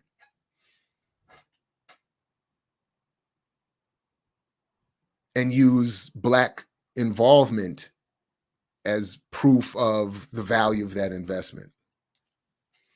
So yeah, if you know, it's definitely not going to be helpful to them to hear a message from someone like me saying, we don't need money for revolution. We don't need investment in small businesses to build wealth, because that doesn't work. We need a way to capture the wealth that's by the way, she even said, she did the whole thing. She did the buying power thing. And then she said, we would have, you know, the economy of the 10th largest nation in the world.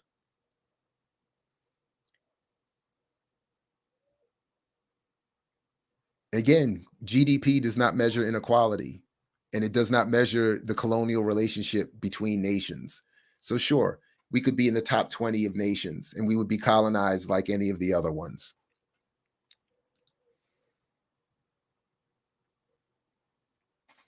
I already did. That's what we've been talking about a little bit here. You know.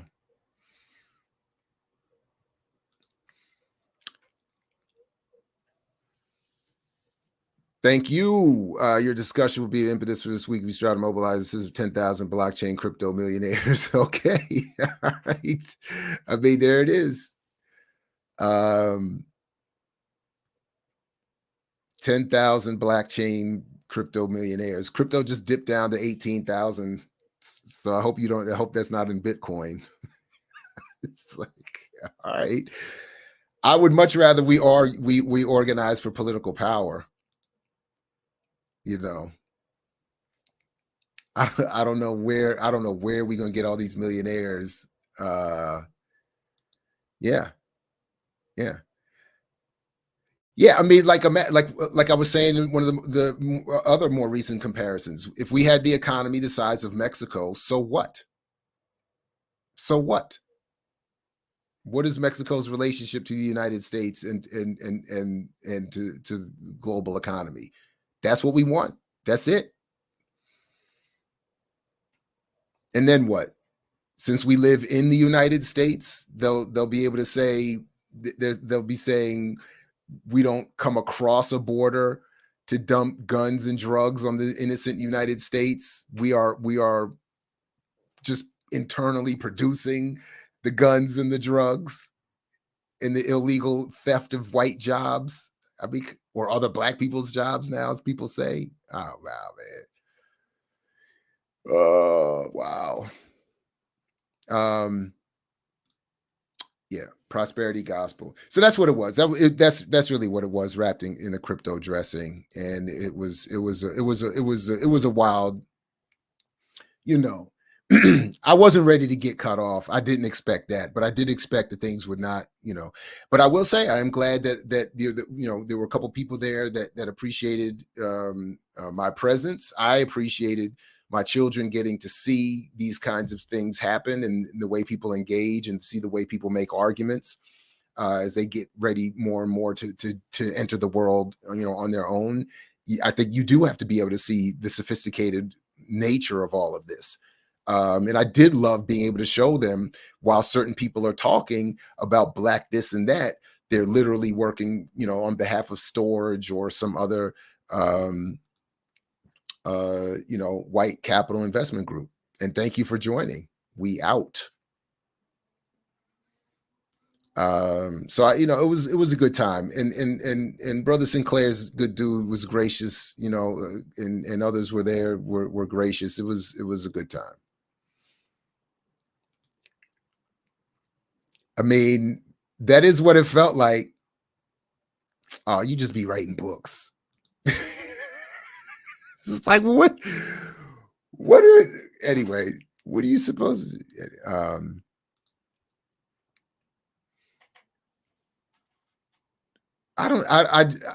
I just, you know, I think I didn't say much different than what I said here. I said, it was frustrating, but I did say that. I actually did say that I'm glad that they got to see what I think was a mature response. I am glad that they got to see, a mature response to that moment. Because again, they're going to see wild stuff. They're going to see people get interrupted. They're going to see people get, have arguments. And I wanted to see that they could see, okay, that's what it was. It is what it is. And then we did talk a little bit about how I had predicted that it wasn't going to go well, that did predict that there was going to be some kind of tension, because I know that I disagree with everything that's going on there. So, but I more or less, I want, I like them to see. And then I do like to show them that you can, on principle, professionally, responsibly, with maturity, disagree with people. And it doesn't have to degenerate into some silliness. And they had a good time with it. They got all these pictures of my facial expressions, and they were, doing all the, ooh. And my kids are great. They're way better than me at that age, like they hung out, had a good time. They, anyway.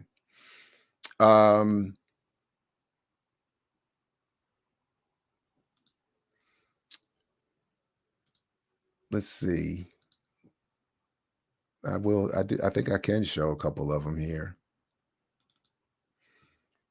I don't know how well they'll come through, but I'll show you real quick what I got.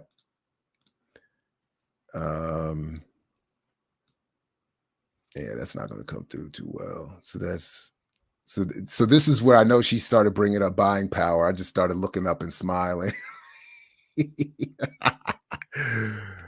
That's when I started talking, I guess. Yeah, I guess that was it. And there they are with here's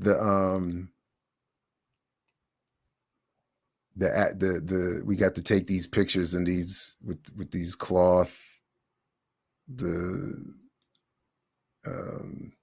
that they gave the African, I don't know. And this is the Sudanese sister that was, she's the one that mentioned Pan-Africanism, and actually even, you see how she's standing way off to the side. She didn't want to get any closer. She was like, I had enough of this dude.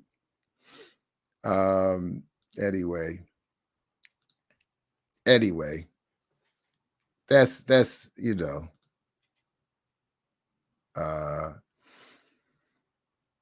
I mean, my kids don't fully understand all the arguments and all the histories yet, but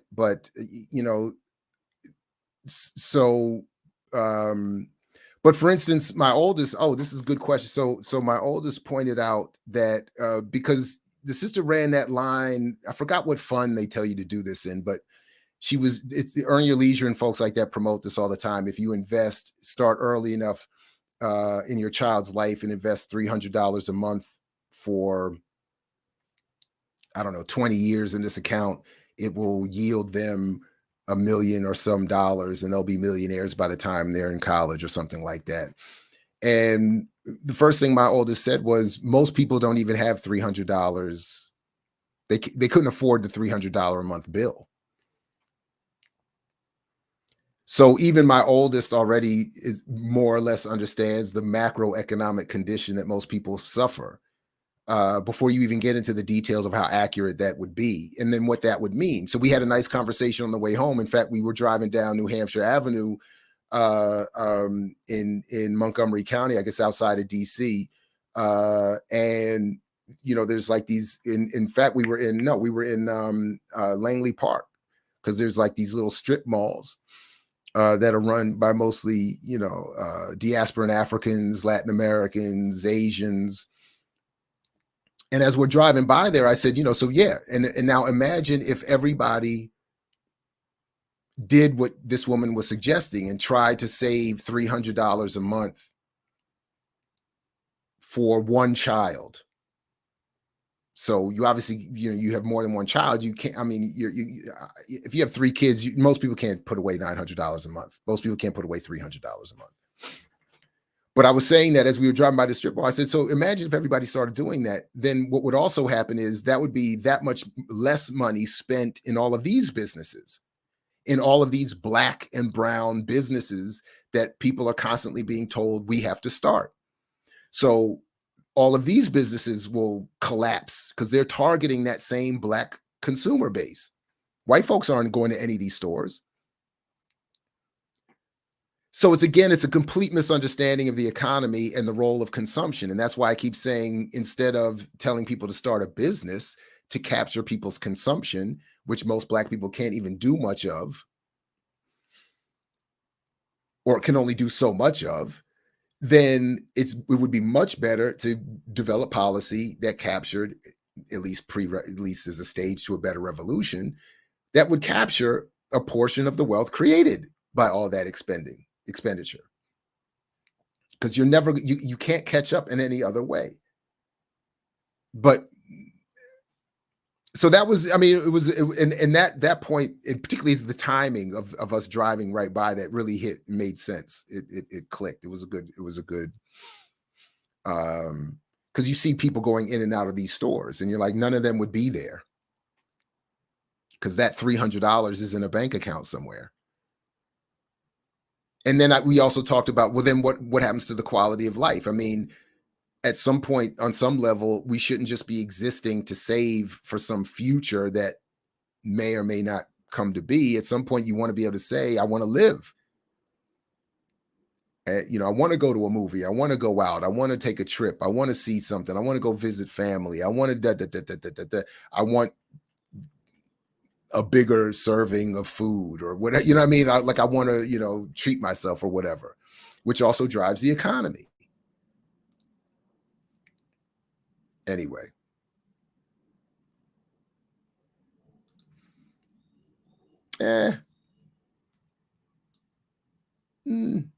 So actually, I don't know if I got the context of that comment, but this was one other thing, and then I can wrap this up. Is that even though I knew it wasn't going to go well, I on some level, on principle, I do feel like, and I did talk about this with my daughters. I did say, listen, because they did ask on something like, why would you even? I do think on some level that those of us engaged in whatever this is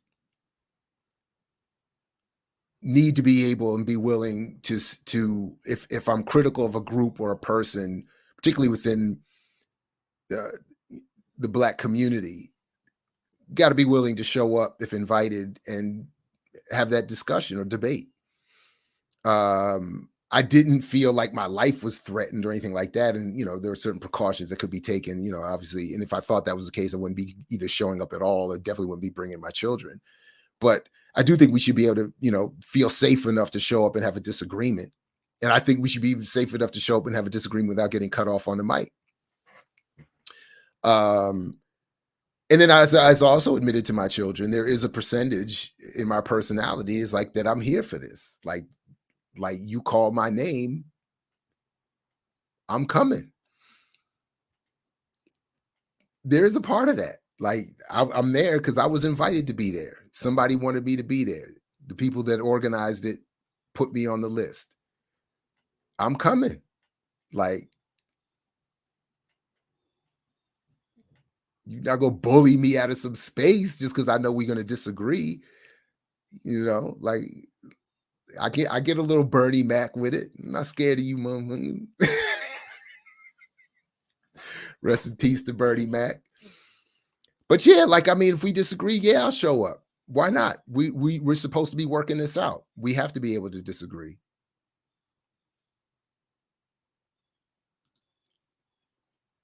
I mean, I think it would be, I think I would feel out of principle. If I said I'm going to publicly criticize what you're doing and then you invite me to engage and I don't show up, I don't think that would be right. But we gotta have, we gotta be able to, Anyway, so all right, I think what I'll do is I'll save the answering critics. We'll just do a whole separate things at some other time. I think we've done pretty good work here this morning. So stay tuned. I'll try to find a time, maybe later today. I don't know. By the way, speaking of today, so today is Rosh Hashanah, right? Isn't that right?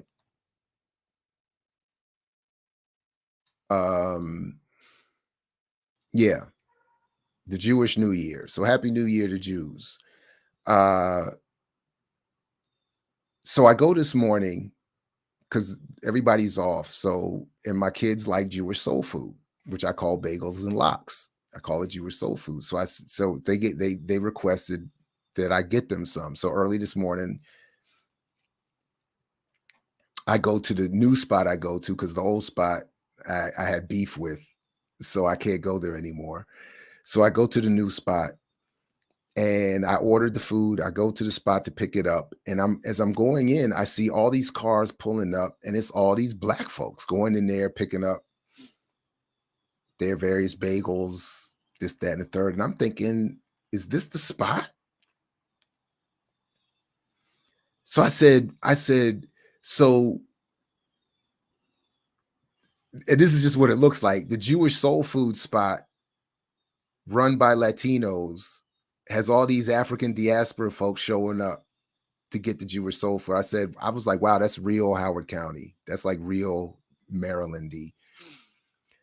But then as I'm driving away, it occurred to me, I said, oh, wait a minute. I don't know that these folks are customers themselves.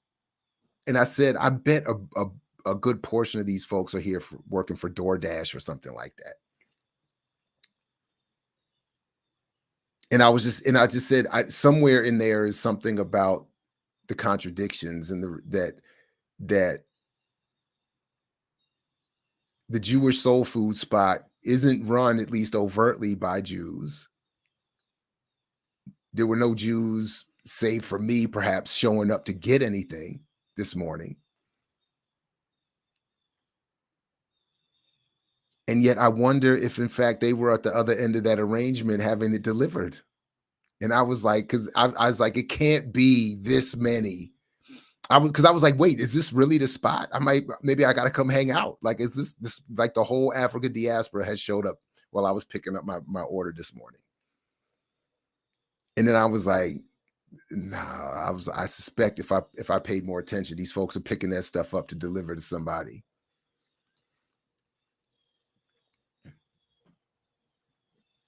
It took me a second. Oh, well, it took me a second. I got happy at first. For a second, I was like, is this the spot? Africans in the morning getting bagels and coffee.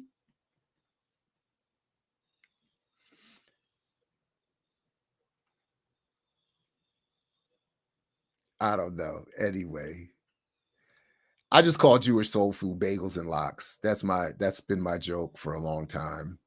It's silly. I don't know to what extent anybody else, but just bagels, lox, cream cheese, tomato. That's it. That's it. That's what I meant. I guess you could throw in matzo balls. I don't know. Kosher green.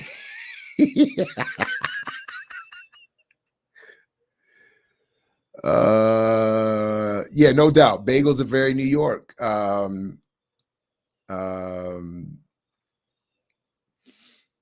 you're right. That was it. Yeah, no doubt. That's why I went and picked it up. I wasn't ordering DoorDash. Black capitalism. Yeah, you're right. You're right.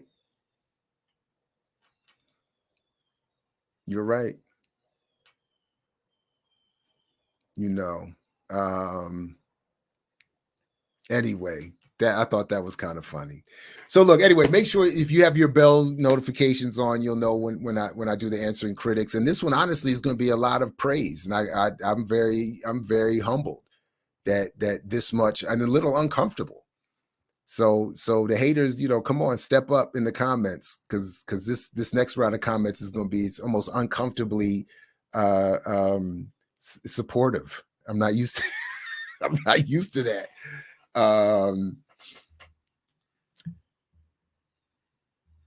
Is that what you, so I'm wrong? So in fact, KD, it was the opposite. I was initially excited to think that I found a new local hotspot for Africans, for the diaspora. And I'm saying Africans because I'm just seeing Black folks that look like, I saw somebody that looked like that could have been, in that show Justice Served about South Africa. Then I saw a brother that looked like, he was like a reincarnated Nipsey Hussle. Then I think that was the look he was going for. He was probably doing it somewhat on purpose. Somebody probably told him. I bet a young lady told him, "You look like Nipsey," and he went all in on the look. But I saw, it was just a bunch of Black folks, and I was just like, this is the hot spot. And then I was like, wait a minute, because it was, I don't know. So,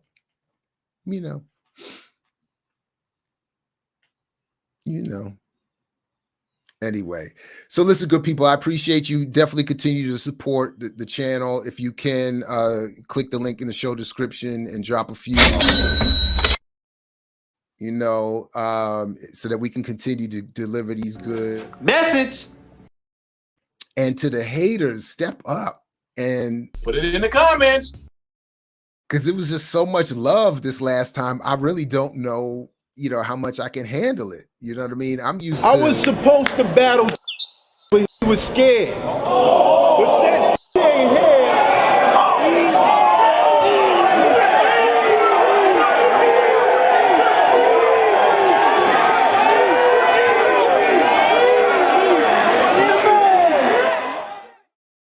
Nah, it's just a little bit of fun.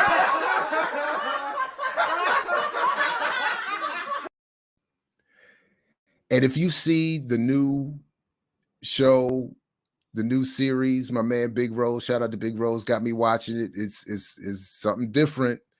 The new series featuring my man, who's on. He's screaming. No, God! But for a very different reason. Woo, Steve Carell expanded them acting chops. Anyway, good people. Remix morning show all week long. I'll be back Friday. I'm not sure if Geechee and Diallo are in town, and I'm not sure what we're doing, but we'll be back Friday. Maybe later today, maybe some other time. I'm going to pop back in and do this answering critics or answering the love episode. And thanks everybody for joining me this morning. I appreciate you and continue to support in any number of ways. And like Fred Hampton used to say, peace, only if you're willing to fight for it. Catch you next time. I mix what I like, what I like, what I like, what I like, what I like.